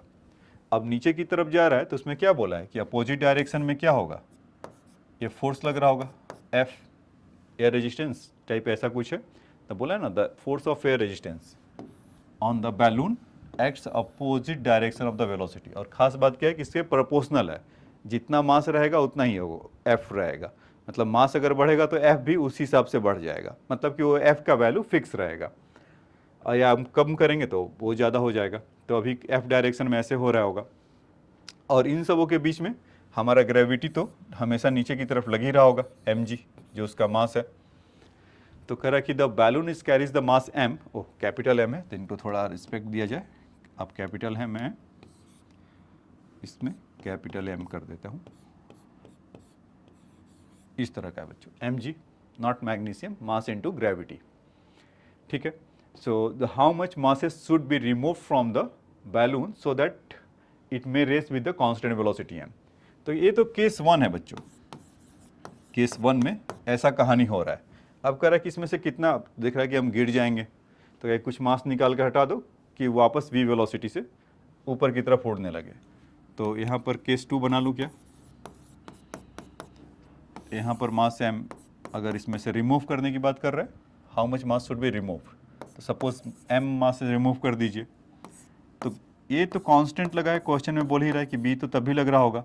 अब यहाँ पर क्या होगा कि v वेलोसिटी से ऊपर जाएगा तो भी कांस्टेंट वेलोसिटी से, तो एक्सेलरेशन तो इस केस में भी 0 होगा, लेकिन जब ऊपर जाएगा तो फोर्स क्या होगा, नीचे लगना चालू हो जाएगा f, और ग्रेविटी तो तब भी लग रहा था और अब भी लगेगा, वो कितना होगा m माइनस एम इंटू जी। समझे जी, ऐसा m माइनस एम इंटू जी। ये दो केसेस है, और उन दोनों केसेस से हमें कुछ बताना है कि उसका how much mass should be the remove, कितना मास रिमूव करें। तो ये अब क्वेश्चन वैसा इरोडोव वाला जो क्वेश्चन मैंने बताया था कल के पिछले वाले वीडियो में, तो वहाँ पर आपको ही ऐसा ही कुछ काम करना था। तो वहाँ पर बॉइंट फोर्स को ना लगा कर कुछ और दे दिया था। ठीक है, वहाँ पर एक्सेलरेशन शायद हमें दे दिया था, किससे वो एक्सेलरेट हो रहा था, तो उस केस से ऐसा निकाले थे। ठीक है, अब आइए इसका एक इक्वेशन लिखना चालू करें। तो इनको यहाँ पर चलो लिख लेते हैं। तो इसमें क्या कह रहा है, पहले वाला केस इसको देखें, यहाँ पर B लग रहा है ऊपर बॉइंट फोर्स, और mg नीचे और F ऊपर। तो हम ऐसा कर ले कि B plus F is equal to M into G, ऐसा लिख सकते हैं क्या? ओ दिखा नहीं आप लोग को, B प्लस एफ इस वाले केस के लिए, फर्स्ट केस के लिए जब ऊपर की तरफ जा रहा होगा तब ऐसा लिखेंगे। ठीक, दूसरे केस के लिए B ऊपर और F इस बार नीचे, तो B माइनस F equal to net force कितना होगा, मास m इंटू जी, इस तरह का, यही दो चीज़ होगा। तो बॉइंट फोर्स का तो चर्चा किया है, लेकिन इस फोर्स का चर्चा नहीं किया है, तो इसीलिए इस ऑर्डर में लिखा गया है कि इनको जैसे ही ऐड करेंगे तो हाई बाय करके बाहर चले गए एफ एफ। तो यहाँ से इनको चलो यहाँ पर स्पेस है, तो b प्लस बी कितना हो गया 2b, इसी का आगे एक्सटेंशन यहाँ पर बता रहा हूँ। और वहाँ से देखेंगे mg कितना हो गया 2mg, मतलब इस साइड में तो 2b बचा, एफ एफ तो घर चले गए थे, तो 2mg हो गया माइनस स्मॉल mg। तो स्मॉल m ही निकालना है क्या, स्मॉल m निकालना है, तो स्मॉल mg इक्वल टू कितना हो गया 2mg माइनस 2b। तो m इक्वल टू कितना हो गया 2m upon 2b over g। ये है बच्चों आंसर। तो इसमें शायद बुक में 2 कॉमन लेकर लिखा है, वो देख लीजिएगा। तो समझ में आया, इतना मास आप रिमूव करेंगे तो फिर से ऊपर की तरफ वो भागने लगेगा, जो केस आपका 2 था। तो इसमें आपको ये सोचना था कि बॉइंट फोर्स मतलब कि हमेशा ऊपर की तरफ लगेगा, और फोर्स का डायरेक्शन हो इंक्रीज डिक्रीज हो रहा है। बच्चे कभी कभी गलत इसमें कर देते हैं कि ठीक है F माइनस एम हुआ तो उसमें मास माइनस ही करना भूल जाते हैं, या कहते हैं कि मास ठीक है, इसको कैपिटल M के बजाय स्मॉल m खाली लिख देते हैं। तो इस तरह से ऐसा कुछ मिस्टेक होता है, लेकिन आप मिस्टेक मत करिएगा, कैलकुलेशन एरर, कॉन्सेप्ट आपका क्लियर होगा। तो अभी आप लोग हाई एनर्जी पर हैं, मतलब आपका साइज जो है काफ़ी कम है, तो एनर्जी आपका हाई है, तो इसके चलते आप गलती कम करने की संभावना है।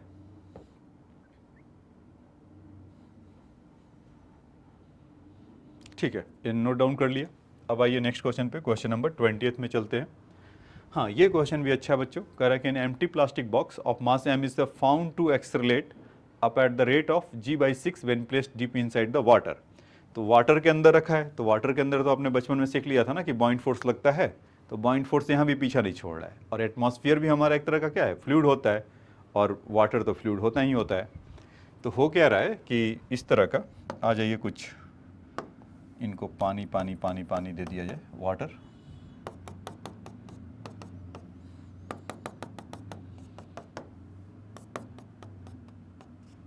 कि आप इसको और फील कर पाएँ क्वेश्चन को।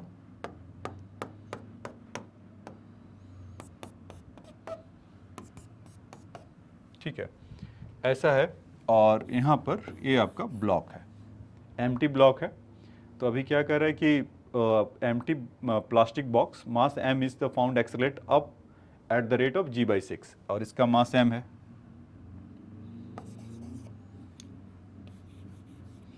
m है और g/6 से ऊपर की तरफ जा रहा है। तो g/6 से ऊपर की तरफ जा रहा है तो पॉइंट इसको तो पुश करेगा ही, वही लेकर जा रहा होगा, और ग्रेविटी उसका mg डाउनवर्ड। ऐसा होगा क्या केस 1? ये तो क्लियर होना चाहिए आपको। केस 1 में ऐसा हो रहा होगा कि mg नीचे है और पॉइंट फोर्स ऊपर लग रहा होगा। तो इससे क्या निकल कर, और g/6 से ऊपर जा रहा है, तो हमें यहाँ से बोल सकते हैं ना कि पॉइंट फोर्स ज़्यादा होगा mg से। तो इस केस के लिए b minus mg equal to m into net force mass into acceleration, ऐसा हुआ होगा। अब केस नंबर 2 देखिए। केस नंबर 2 में क्या कह रहा है कि भाई आप इसमें how much sand should be the put inside the box that is the may accelerate down eight the rate of g/6। मतलब मामला उल्टा हो जाए, मतलब कि पहले तो m था ही, उसका मास अपना m था, उसमें कुछ प्लस m डैश और डाल देते हैं, एक्स्ट्रा मास उसके साइड इनसाइड द सैंड अगर पुट कर दे तो ये इसका ग्रेविटी क्या अब लगने लगेगा, m plus m dash into G, इस तरह का। बॉइंट फोर्स तो तब भी बेचारा वो में हाथ पैर मार रहा होगा, क्योंकि पानी के अंदर है तो उसका काम ही है कि बॉइंट फोर्स ऊपर की तरफ लगेगा। आप नीचे यहाँ से जो दिखाया था ऊपर दिखा दिया बस। और वो क्या हो रहा है कि g/6 से नीचे की तरफ जा रहा है, इस तरह का कुछ होगा क्या? यही तभी तो वो सेंस बना रहा होगा ना कि how much sand should be put inside the box so that may accelerate down eight the rate of g/6। तो ठीक है, तो इसका इक्वेशन लिख लिया जाए। तो यहाँ पर क्या होगा, m plus m dash into g minus b equal to, और मास भी उसी हिसाब से होगा बच्चों,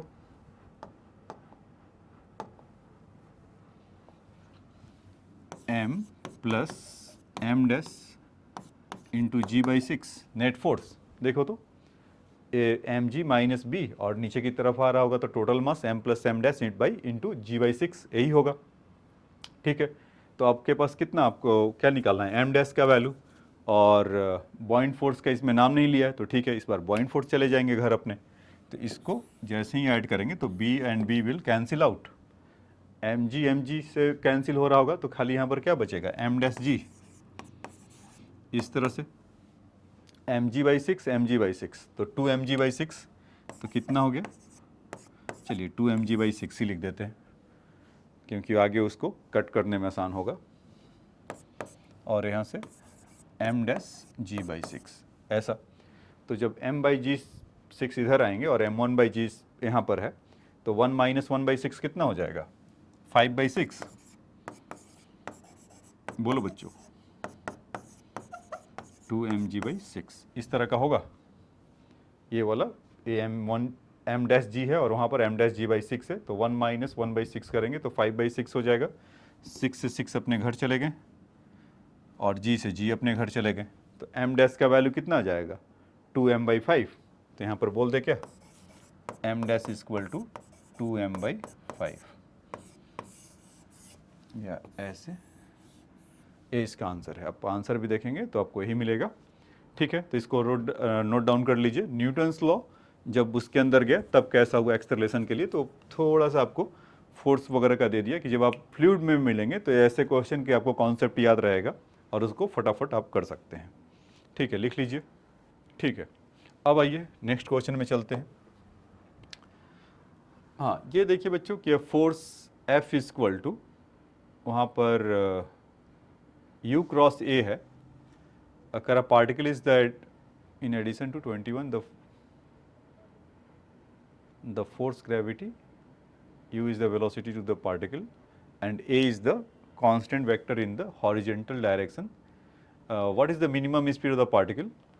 Mass m is the projected so that the continuous move in the undeflected constant velocity. मतलब क्या कर रहा है कि कोई पार्टिकल है, इससे गवर्न हो रहा है, v क्रॉस ए से, ए कोई कांस्टेंट है। तो जैसा आपने देखा था कि यू क्रॉस ए, बेसिकली मैं आपको बता दूं ये ओरिजिनल फोर्स है, मैग्नेटिक फोर्स है। एफ इक्वल टू होता है क्यू यू क्रॉस बी।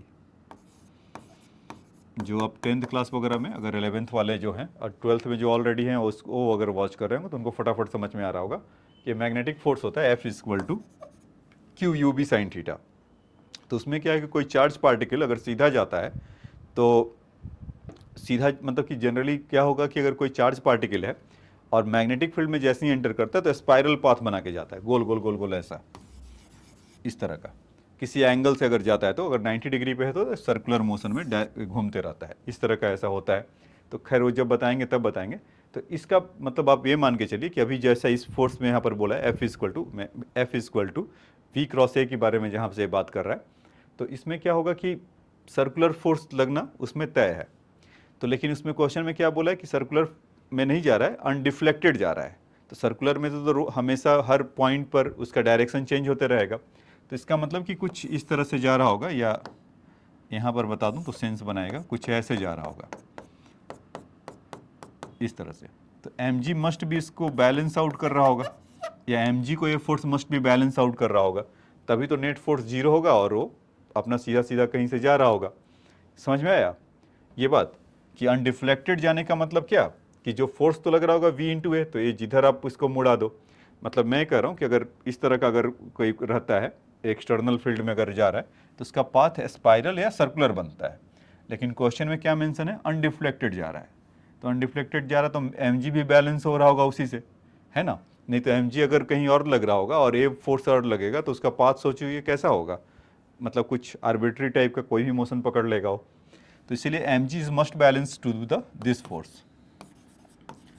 तो और उस पर बोला हुआ है कि परपेंडिकुलरली लग रहा है, तो v क्रॉस ए साइन थीटा, आपने क्रॉस प्रोडक्ट में अभी पढ़ा है ना, तो वी ए साइन 90 डिग्री, तो यहाँ से 1 हो जाएगा और यहाँ से mg के वैल्यू होगा, तो v का वैल्यू कितना हो जाएगा, mg बाई ए। तो इसका इस वेलोसिटी से जाएगा। तो बस जस्ट उसको एक यहाँ पर डाल दिया गया है। इसको ज़्यादा भावुक मत होइएगा कि या इमोशनल नहीं होइएगा कि अरे क्वेश्चन तो कम समझ में आया। बस देखिए और आगे बढ़ जाइए, आगे आपको मिलेगा। मैंने बोला ना मैग्नेटिक फील्ड में ये हमें डिटेल में देखने को मिलेगा। आ जाइए नेक्स्ट क्वेश्चन में। कर simple eight would machine of the two unequal masses m and m1 and m2 is connected by the string going over the complete clamped light smooth pulley. So in the typical arrangement m1 is equal to 300 gram, m2 is equal to 600 ग्राम। यहाँ इसका जो मास है 0.3 kg कर देते हैं और यहाँ से 0.6 kg कर लेते हैं। तो ऑब्वियसली m2 वाला हैवियर है तो ये नीचे की तरफ जाएगा 6 न्यूटन से, और ये वाला ऊपर जाएगा 3 न्यूटन। तो खैर इसका लग रहा होगा ये 3 न्यूटन 6 न्यूटन समझ में आया ना कैसे, कि 0.3 kg है, 0.3 इंटू जी करेंगे, 0.3 इंटू जी करेंगे तो 0.3 इंटू 10 करेंगे तो कितना हो जाएगा 3 न्यूटन, और 0.6 जी है तो यहाँ से कितना हो जाएगा 0.6 इंटू 10 तो कितना हो जाएगा 6 न्यूटन। ठीक है, तो 6 न्यूटन नीचे 3 न्यूटन नीचे, और ऑब्वियसली सी बात है कि 6 वाला हैवियर है तो ऊपर की तरफ ऐसे नीचे जाएगा। और इसमें बच्चों टेंशन टी टी तो लग ही रहा होगा, तो यहाँ से क्या बोल सकते हैं 6 माइनस टी इक्वल टू 0.6 है, और दूसरे वाले के लिए t माइनस 3 इक्वल टू 0.3 है। इन दोनों को ऐड कर देंगे तो 3 हो जाएगा, और यहाँ से 0.9 a हो जाएगा। तो a का वैल्यू कितना आ जाएगा 3 अपॉन 0.9, तो 3 अपॉन 0.9 का वैल्यू बता दीजिए 10/9, तो यानी कि यहाँ से ऊपर गया तो 30/9, तो 10/3 मीटर पर सेकेंड स्क्वायर, ऐसा होगा कुछ एक्सेलरेशन। तो हमसे यही पूछा गया था क्या कि find the distance travel by the first block in the first 2 second. ठीक है, तो अच्छा दूसरे पार्ट में टेंशन पूछा है, टेंशन चाहो तो यहाँ से पुट करके आप ला सकते हैं। चलो अब ये इसका अच्छा पहले पार्ट का देखो क्या कर रहा है कि m1, ऐसा क्वेश्चन आपको बताया कि m1 यहाँ से 2 सेकेंड के बाद टकरा रहा है, ऐसा बोला है ना कुछ, find the distance travel by the first block in the first 2 second. या टकरा रहा है नहीं टकरा रहा है पता नहीं, तो 2 सेकेंड के बाद वहाँ से क्या होगा। तो अभी एक मोशन कैसा होगा, एक्सेलरेशन किससे जा रहा होगा 10/3 से, तो t 2 सेकेंड के बाद फाइंड द या फाइंड अ डिस्टेंस, तो ठीक है, तो h इज इक्वल टू, क्योंकि हाइट के लिए है तो h लिख देते हैं, u तो रेस्ट से होगा हाफ एक्सेलरेशन। तो अब ऐसा मत सोचिए कि ग्रेविटी नीचे लग रहा होगा ऊपर लग रहा होगा, वो सब हमने डिस्कस कर लिया है पहले ही। ग्रेविटी वगैरह लग के जो एक्सेलरेशन आया है उस एक्सेलरेशन से ऊपर जा रहा है ना। अक्सर इसमें यही बोलते थे ना कि एक्सेलरेशन से ऊपर जाता था, एक्सेलरेशन से नीचे आता था, तो एक कंस्ट्रेंट है, तो इसीलिए तो g का नहीं लेंगे तो इंटू 10/3 इंटू टी स्क्वायर, तो ठीक है। तो अच्छा t का वैल्यू भी तो गिवन है, मुझे लगा कि डिस्टेंस में वो हिट कर रहा है। 2 इंटू 2, तो एक 2 से तो 2 चले गए, तो यहाँ से कितना आ जाएगा 20/3 मीटर। अब 20/3 मीटर को 6.67 लिखते हैं, और एस सी वर्मा के बुक से बोलें तो 6.5 मीटर लिखते हैं। तो डिपेंड करता है कि वो उस समय g का वैल्यू 10 लिए होंगे या 9.8 लिए होंगे, तो इस हिसाब से हम लोग अभी इस कुछ बोले ही ना 20/3 मीटर बोल देते हैं, तो सेफ है। Can I find a tension in the string? Already we have the acceleration 10/3 meter per second square. So you can put the anywhere in the equation, first or second, you will get that the tension. So put in this one is that part. So here you will T is equal to, when 3 is going to this side, and 0.3 into 10/3 is चलो लिख ही देता हूँ, नहीं तो कहेगी sir बोलने में ही सब निकल गया। तो ये क्या हो गया 3 एक कैंसिल हो जाएगा, तो टेंशन इसमें कितना आ जाएगा 4 न्यूटन इज विजिबल, ठीक है। तो T इक्वल टू 4 न्यूटन होगा। आप इसमें चुपचाप इसका A का वैल्यू इसमें पुट कर देंगे 0.3 इंटू 10/3, तो वहाँ से 3/3 इज 1 हो जाएगा, और सिंपल अलजेब्रा है, तो T इक्वल टू 4 न्यूटन हो जाएगा। ये तो कहानी हो गया बच्चों ए बी पार्ट का। सी पार्ट के लिए देखिए, find the force exerted by the clamp on the पुली। ये जो क्लैंप है ना, यहाँ से जहाँ पर इसको हुक किया गया है, ये चीज़, वो कितना फोर्स लगा रहा होगा। तो इसमें अगर आप देखेंगे, मतलब कि ऐसा, ये पहले भी था रखा है ये वाला क्लैंप, मतलब रीडिंग ना देकर ऐसा बता दिया क्लैंप उन्होंने, ये जो 2 ब्लॉक थे, तो इसमें टेंशन अभी आपने देखा था ना, इधर ऐसे लग रहा था, तो इसमें किधर लगेगा ऐसा, टी डैश, इसको टी कह लेते हैं, तो टी डैश इक्वल टू कितना हो गया 2t, तो टी डैश इक्वल टू कितना हो जाएगा 2 इंटू टेंशन है 4 न्यूटन, तो यानी कि 8 न्यूटन आ जाएगा टी डैश, तो ये उसका है, ठीक है। अब देखिए इसका एक पार्ट और है शायद, क्या नहीं हो गया 7th नंबर। तो बच्चों एक क्वेश्चन नंबर आपका, ये बुक की बात करें तो एडवुड मशीन, एक क्वेश्चन नंबर 22 था, ठीक है।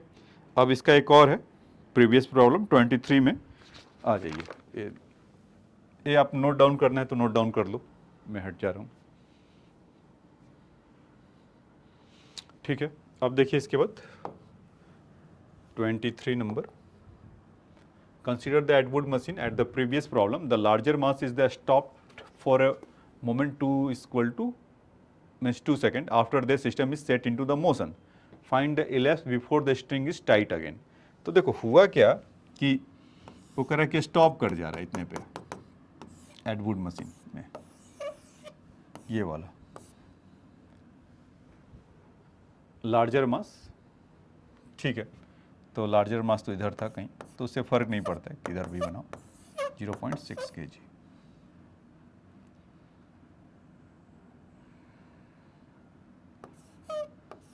और 0.3 kg, यही था। तभी 3 न्यूटन था 60 न्यूटन था, देख लेना पड़ता, हाँ 0.3 0.6। तो होगा क्या कि वो कह रहा है कि larger stop for the moment 2 is equal second after the system is set into the motion, so find the elapsed before the string is tight। तो जैसे ही 2 सेकंड के बाद रुकेगा तो ये नीचे की तरफ ये जा रहा होगा कुछ, तो 2 सेकंड में कितना चला था 6.5 मीटर, तो जैसे ही वो रुकेगा तो उसमें थोड़ा सा स्लैक होगा, और स्लैक होने के बाद वो चला जाएगा फ्री फॉल में, ठीक है। तो वापस अपना वो रीगेन कब करेगा, समझ में आया क्या बोला, कि मतलब कि ये नीचे की तरफ आया और उसको larger mass is stop for, consider Atwood machine for the previous problem, the larger mass is stop for the moment 2 second after the system set in the motion, find a time less before the string is tight again. तो देखो होगा क्या कि ये नीचे की तरफ गया, ऊपर की तरफ है 6.5 मीटर गया होगा। अब इसकी बात करें, टाइट होने के लिए क्या होगा, 0.3 kg वाले को ही पकड़ते हैं, तो ऐसे गया होगा ये, और मतलब सीधा गया, और जैसे ही इस पर रुका होगा तो ये एक स्लैक कर गया होगा स्ट्रिंग अचानक से, तो उतने देर में क्या होगा कि वापस वो फ्री फॉल में हो जाएगा। ठीक है, मतलब कि यहाँ से जाने के बाद कि फ्री फॉल में होगा। तो उसमें आपका एक ये काम कर सकते हैं कि पूछ रहा है कि आफ्टर व्हाट टाइम, तो इसको हम कहते हैं कि 6.5 मीटर को फिर से वापस 1/2 और फ्री फॉल में जाएगा, तो GT² अगर ऐसा करना पड़े तो टाइम का वैल्यू कितना हो जाएगा, 13/10 का अंडर रूट। तो 1.3 का अगर रूट अगर आप लेंगे तो कितना जाएगा, जितना उसका आंसर का पार्ट होगा is 6.5 equal to half GT²। तो नहीं है, अच्छा एक काम और कर सकते हैं कि इसका जब ये स्पीड हो रहा होगा तो v इक्वल टू u+at भी हो रहा होगा, है ना। तो u तो 0 है, तो एक्सेलरेशन इसका कितना था, कितना निकाला था हमने, एक्सेलरेशन इस 10/3 था, 10/3 मीटर पर सेकेंड स्क्वायर था। तो और टाइम टू इतना था, तो 20/3 इसका वेलोसिटी है, और फिर 20/3 से इसको फाइनली 0 होना हो तो हाँ v इक्वल टू, क्योंकि ये मतलब कि ये समझ में आया क्या हुआ कि मतलब 2 सेकंड के बाद, या तो चलो 6 kg वाले पे भी फोकस करते हैं, यहाँ पर कुछ एरर है कि 1.3 नहीं है का रूट, उसका तो 2/3 तो कभी नहीं मिलेगा, तो इसके लिए नहीं, क्योंकि मैंने सोच रहा था फ्री फॉल के लिए, तो उससे नहीं आते हैं कि 2 सेकंड के बाद इसका स्पीड कितना हो जाएगा, 20/3 मीटर पर सेकंड, और जब वो स्लैक होकर फिर वापस टाइट होगा तो उस केस में वो हल्का सा फ्री फॉल में जाएगा। तो उसका जब फाइनल वेलोसिटी फिर से 0 होने के लिए, हाँ तो इसकी बात कर रहा था कि v इक्वल टू अगर u+at लगाते हैं तो फाइनल स्पीड अब इसका 0 होगा, और 20/3 का स्पीड है माइनस g का वैल्यू 10 है, तो t, तो यहाँ से 0 0 0 निकल गया, तो t का वैल्यू 2/3 सेकेंड। नहीं समझ में आया, फिर से देखिए हुआ क्या कि देखो जैसे ही 0.6 सेकेंड, यही बोला ना कि larger mass is the stop at a moment 2 second, तो 2 सेकेंड में अगर यहाँ पर नीचे की तरफ आया होगा, अचानक रुक गया, तो ये क्या होगा कि इनर्सिया या जर्क इसमें से कुछ होगा, और ये स्लैक करेगा, और स्लैक करने के बाद थोड़ा सा ऊपर की तरफ उठेगा, तो उस समय उसका स्पीड कितना है, 20/3 मीटर पर सेकेंड एट अ मोमेंट, ठीक उसी समय का 20/3 मीटर पर सेकेंड। और वापस जब वो फ्री फॉल जब होगा, जैसे मैंने बोला था ना लिफ्ट वाली कहानी, कि आपको लिफ्ट जैसे ही रुकता है तो आपको हल्का सा उसमें फ्री फॉल जैसा महसूस होता है, वेटलेसनेस लगता है, तो यही काम यहाँ पर भी होगा। तो वो कुछ 20/3 मीटर पर सेकेंड के बाद फिर वो एक सर्टेन डिस्टेंस पर आकर रुकेगा, और उस समय उस बीच में टाइम कितना लगेगा, तो फाइनल वेलोसिटी 0 हो गया 20/3, और g का वैल्यू निकाला तो t इक्वल टू 2/3 सेकेंड। तो ये उस क्वेश्चन का सेकेंड पार्ट का आंसर है। तो इसीलिए वो ट्रिकी था, वो 6 लार्जर मास को इसलिए दिया था। अगर यहाँ से जैसे अभी हम लोग ने सोचा या मैंने जैसे सोचा, तो उसमें क्या हो रहा था कि इसमें गलत एजम्पशन हो जा रहा था और वो आंसर नहीं था, तो ऐसा आप मत सोचिएगा, ठीक है। तो इसका वैल्यू है t इक्वल टू 2/3 सेकेंड आ गया। अब देखिए इसको राइट डाउन करना है तो कर लीजिए। हाँ अब देखिए नेक्स्ट कह रहा है कि shows the uniform rod of the length 30 centimetre having, यहाँ पर तो सोज नहीं है, मैं आपके लिए बना देता हूँ। ये ऐसा है बच्चों कि 3 kg का एक ब्लॉक है, अगर आप बुक में देखेंगे तो क्वेश्चन नंबर ये 24 है, तो उसको देखिएगा, एस.सी. वर्मा का लॉज ऑफ मोशन।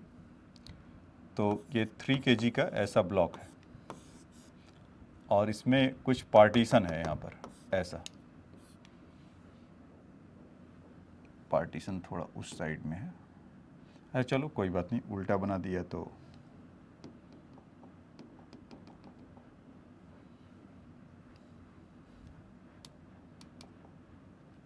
यहाँ पर पार्टीशन है, कुछ यहाँ से यहाँ तक 10 सेंटीमीटर है, और यहाँ से यहाँ तक 20 सेंटीमीटर है, और पूरा 30 सेंटीमीटर का, तो 30 सेंटीमीटर का है यहाँ से यहाँ तक। तो बेसिक उसमें से अगर आप लॉ लगाएंगे, यहाँ पर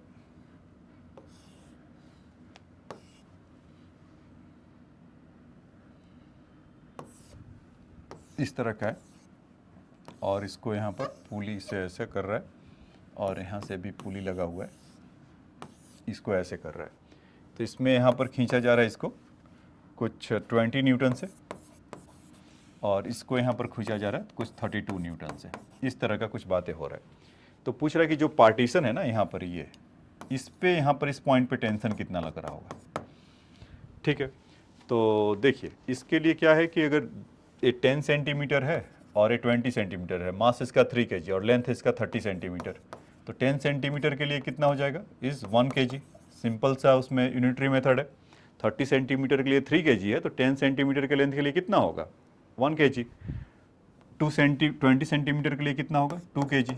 इस तरह का यही होगा ना। तो नहीं होगा तो मैसेज लिख कर पूछिएगा, मैं उसको और एक्सप्लेन करूँगा। ठीक है, इस 2 kg वाले ब्लॉक के लिए देखिए फ्री बॉडी डायग्राम। तो यहाँ से आ गया 32 न्यूटन। अरे उसके लिए मैसेज मत करना, अब इसके लिए मैसेज करोगे क्या कि यूनिटरी मेथड है तो बताओ क्या होगा। थोड़ा बहुत फ्लैशबैक में जाना, आँख बंद करना, अपने आप आंसर आ जाएगा। तो यहाँ पर टेंशन T है और इसका मास 2 kg है। निकल कर तो यही आएगा ना। इसको अगर इमेजिन करो ये 2 kg का अगर ये बना होगा तो 2 kg में यहाँ पर टेंशन यहाँ से 32 न्यूटन अगर पुल कर रहा होगा ऐसे, तो ट्रांसमिट पूरा हो जाएगा। और यहाँ पर खींचा हुआ रहा होगा तो उसको टी बोल दिया। और ऐसे ही अगर 1 kg वाले के लिए अगर सोचेंगे आप, तो उस साइड से कितना वो खींच रहा है 12 न्यूटन, सॉरी 20 न्यूटन। तो इस साइड से ऐसा जाएगा तो 12 न्यूटन होगा। और यहाँ पर टेंशन कुछ ये फील कर रहा होगा 1 kg वाला। अगर इसका डायनेमिक्स अगर देखें तो ऐसा ही कुछ बनेगा। तो ऑब्वियसली 32 न्यूटन वाला इधर ज़्यादा है तो ये एक्सेलरेट कर रहा होगा इधर इस डायरेक्शन में। तो इसका इक्वेशन अगर हम लिख पाए तो क्या लिख पाएंगे, तो 32 minus T equal to 2a। ठीक है, और t minus 12 equal to 1a। Add कर दीजिए टी अपने घर के। 32 माइनस 12 कितना हो जाएगा 20, और वहाँ से कितना हो गया 3a। तो 20 इक्वल टू 3a। ठीक है, अच्छा वहाँ पर बच्चों देखो एक एरर हो रहा था, ये 20 न्यूटन है और मैं वहाँ पर बार बार 20 बोल रहा हूँ और लिख रहा हूँ 12। तो आंसर वहाँ पर, क्योंकि अब दिमाग में क्या होता है कि 32 है और यहाँ पर 20 है, तो उसका डिफरेंस 12 आना है। तो अब 12 पहले ही 2 स्टेप पहले लिख दिया। तो ऐसा नहीं, यहाँ पर क्या करिए कि 32 है कि अच्छा हुआ कि मिल गया, नहीं तो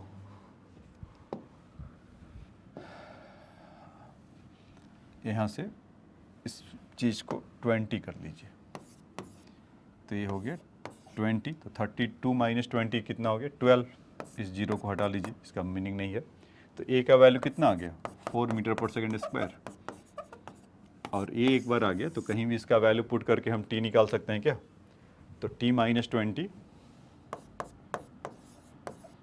इक्वल टू ए इज़ 4। तो टी इक्वल टू कितना हो गया 24 न्यूटन। तो ये निकल कर आया। तो ऐसे था ये। तो इसको 2 पार्ट में इसको ब्रेक करके इसको दिखा दिया। ठीक है बच्चों, तो इसको नोट डाउन कर लीजिए इस क्वेश्चन को।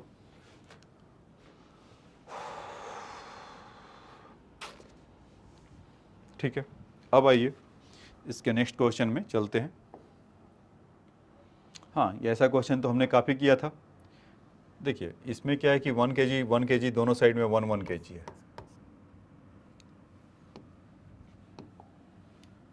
ये 1 kg है और ये भी 1 kg है। ऐसा एंगल यहाँ पर पता नहीं है तो मैं बता देता हूँ ऐसे। अगर आप देखेंगे तो ये 3 4 5 है तो राइट एंगल ट्रायंगल है, हाइपोटेन्यूस है, 90 डिग्री होगा।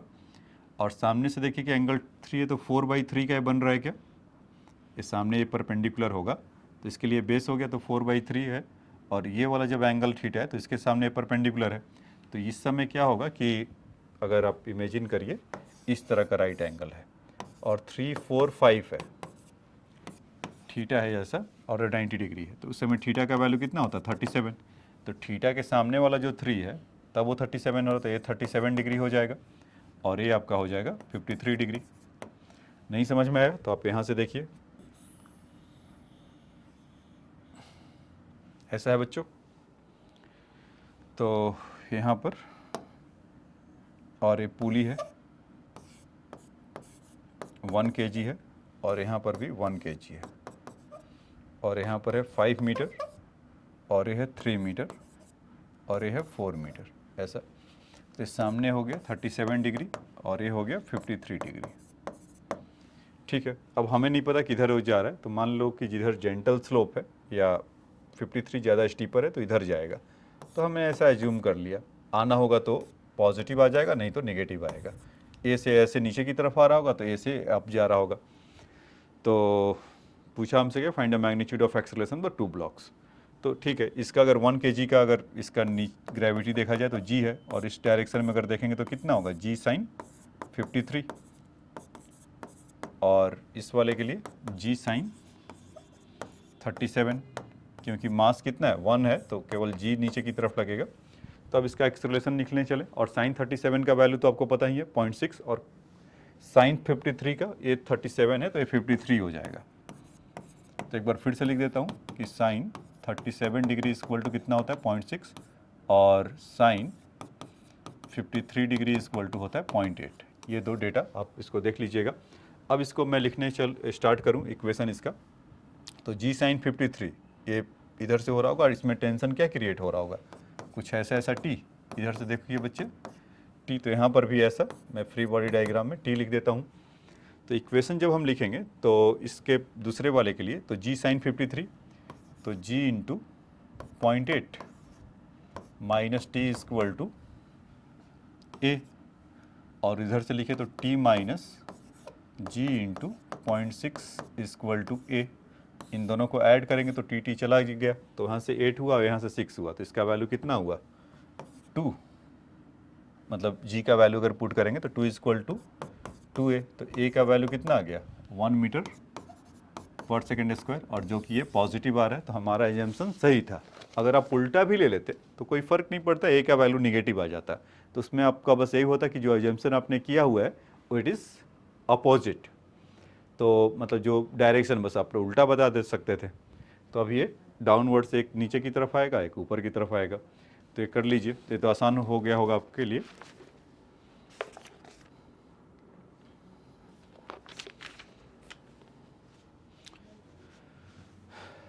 ठीक है, नेक्स्ट क्वेश्चन में आइए आते हैं। कह रहा है कि the force F,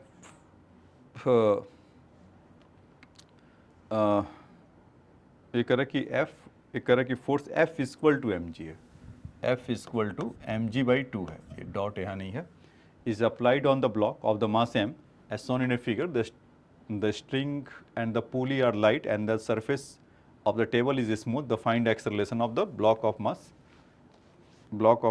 M1, M1 का चाहिए, 1 है ये। ठीक है, तो बहुत सिंपल सा है बच्चों, F है इधर से, इसमें तो M1G नीचे की तरफ लगेगा, तो कोई इसका मतलब नहीं है नॉर्मल फोर्स, क्योंकि मोशन कैसा हो रहा है हॉरिजॉन्टल डायरेक्शन में, और ये कैसा है वर्टिकल, तो वर्टिकल को हॉरिजॉन्टल से कोई मतलब नहीं है। और यहाँ से M2 है, तो ये नीचे की तरफ होगा M2G, और यहाँ से टेंशन T, और यहाँ से टेंशन T ऐसे हो रहा होगा। तो इसका लिखा जाए तो F minus T equal to M1A, ठीक है। और F का वैल्यू क्या दे रखा था M2G/2, तो इसको ऐसे लिख लें, और यहाँ से हो जाएगा M1A। दूसरे वाला अगर ये F से इसको खींच रहे होंगे M2G से, तो ऑब्वियस सी बात है कि M2T वाला ऊपर की तरफ आएगा, कुछ सेम एक्सेलरेशन ऐसे ऐसा। तो इसको जब आप वैल्यू पुट करेंगे तो कितना हो जाएगा ये, तो ये आ जाएगा T माइनस M2G/2, क्यों यहाँ तो 2 होगा नहीं, इक्वल टू M2A। तो इन दोनों को ऐड करेंगे तो T अपने घर चले गए, M2G/2 minus M2G block of mass M1।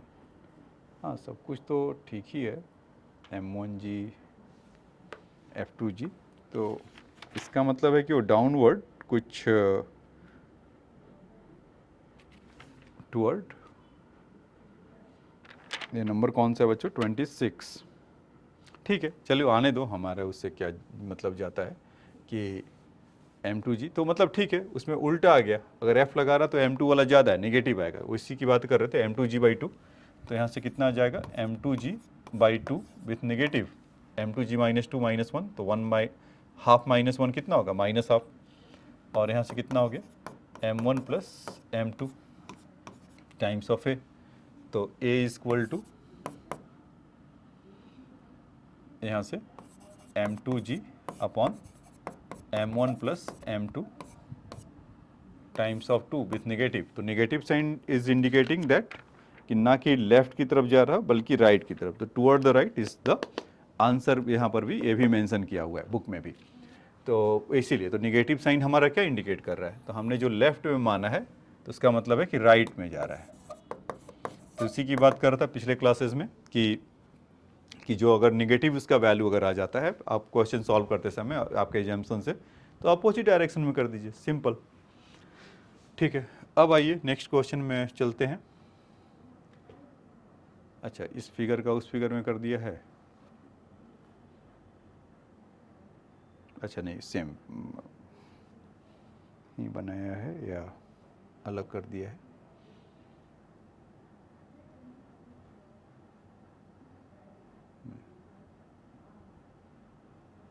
ये बेसिकली बच्चों ये क्वेश्चन का जो इसमें इन्होंने फिगर गलत ले लिया है, इस फिगर के लिए उसमें और इस फिगर के लिए उसमें ले लिया है।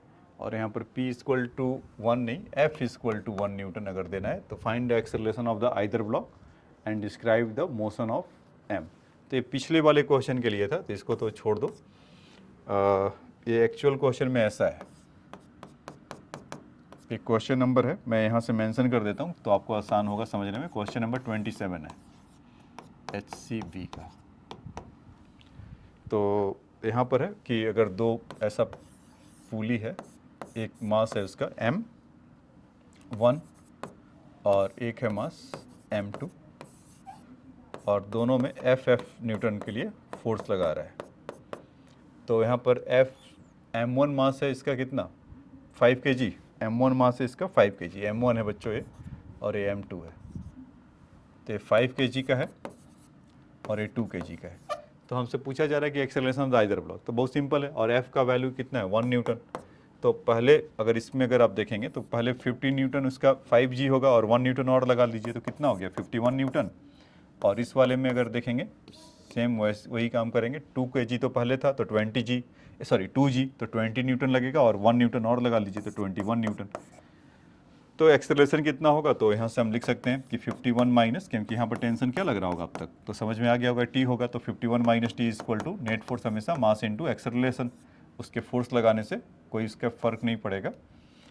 ठीक है, और दूसरे वाले के लिए करेंगे तो T minus 31 equal to 2a, इन दोनों को ऐड कर दीजिए, टी अपने घर गए तो 51 माइनस 31 कितना हो गया 20 इक्वल टू 7a। तो a का वैल्यू कितना आ गया 20/7 मीटर पर सेकेंड स्क्वायर। तो इसको आप करेंगे तो कुछ ऑलमोस्ट 3 के आसपास आता है, तो इतना तो उसको रखी छोड़ दीजिएगा, या 20/7 मीटर पर सेकेंड है, वही आंसर कर दीजिएगा। अब कहते हैं कि if the string is break but F continue to act, वो कह रहे हैं कि describe the motion of M1 if string is break. तो देखो बीच का एक लाइन गायब हो गया, तो बुक लेने का ही फायदा मिला कि क्वेश्चन मुझे कंप्लीट मिल गया। Describe the motion of M1 if the string is break. तो M1 सपोज यहाँ से ब्रेक कर गया, ये ऐसा, और F कंटिन्यू लग रहा है, तो जैसे ही ब्रेक हुआ तो किस में चला गया, फ्री फॉल में। तो G से आना चाहिए था। जैसे ही कोई मान लीजिए हवा में ऐसा कर दे और उसको छोड़ दे, तो हम जानते थे ना कि ग्रेविटी से नीचे की तरफ आएगा। ये तो सिंपल है 5 kg, लेकिन ट्विस्टिंग क्या किया कि ब्रेक कर दिया और फोर्स अभी भी लग रहा है 1 न्यूटन का। तो फ्री फॉल तो लग ही रहा होगा, मतलब G का तो लगेगा, एक्स्ट्रा जो 1 न्यूटन जो फोर्स लग रहा होगा उसके चलते क्या होगा, तो इसके देखें 1 न्यूटन के चलते जो फोर्स लग रहा होगा तो उस के लिए तो एक्सेलरेशन कितना हो जाएगा ma, तो 1/5 मीटर पर सेकेंड ना, F इक्वल टू देखो ma होता है ना, और 1 न्यूटन का लग रहा है 5 kg का है, तो एक्सेलरेशन तो a का वैल्यू कितना आ गया 1/5 मीटर पर सेकेंड स्क्वायर। तो जब उसका पूछ रहा है कि describe the motion of the block, जब वो फ्री फॉल में, ये फिगर नहीं, जब ये फिगर आ रहा होगा तो इसमें आंसर क्या होगा इसका G प्लस 1/5 मीटर पर सेकेंड स्क्वायर। समझ में आया बच्चों, G तो मतलब फ्री, जब टूटा होगा तो G से तो चला ही जाएगा, लेकिन 1/5 मीटर पर सेकेंड स्क्वायर से और एक्स्ट्रा लग रहा होगा कि फोर्स कंटिन्यू अभी लग रहा है। तो इसका मतलब G का वैल्यू तो ऐसा हो गया, और 1/5 का मतलब 0.2 मीटर पर सेकेंड स्क्वायर। ठीक है, तो ये तो इसकी कहानी थी। अब उसके बाद जो क्वेश्चन नंबर उसका 28 है, जो क्वेश्चन नंबर 28 है, इस क्वेश्चन में आप देख पा रहे होंगे, यहाँ पर है ये।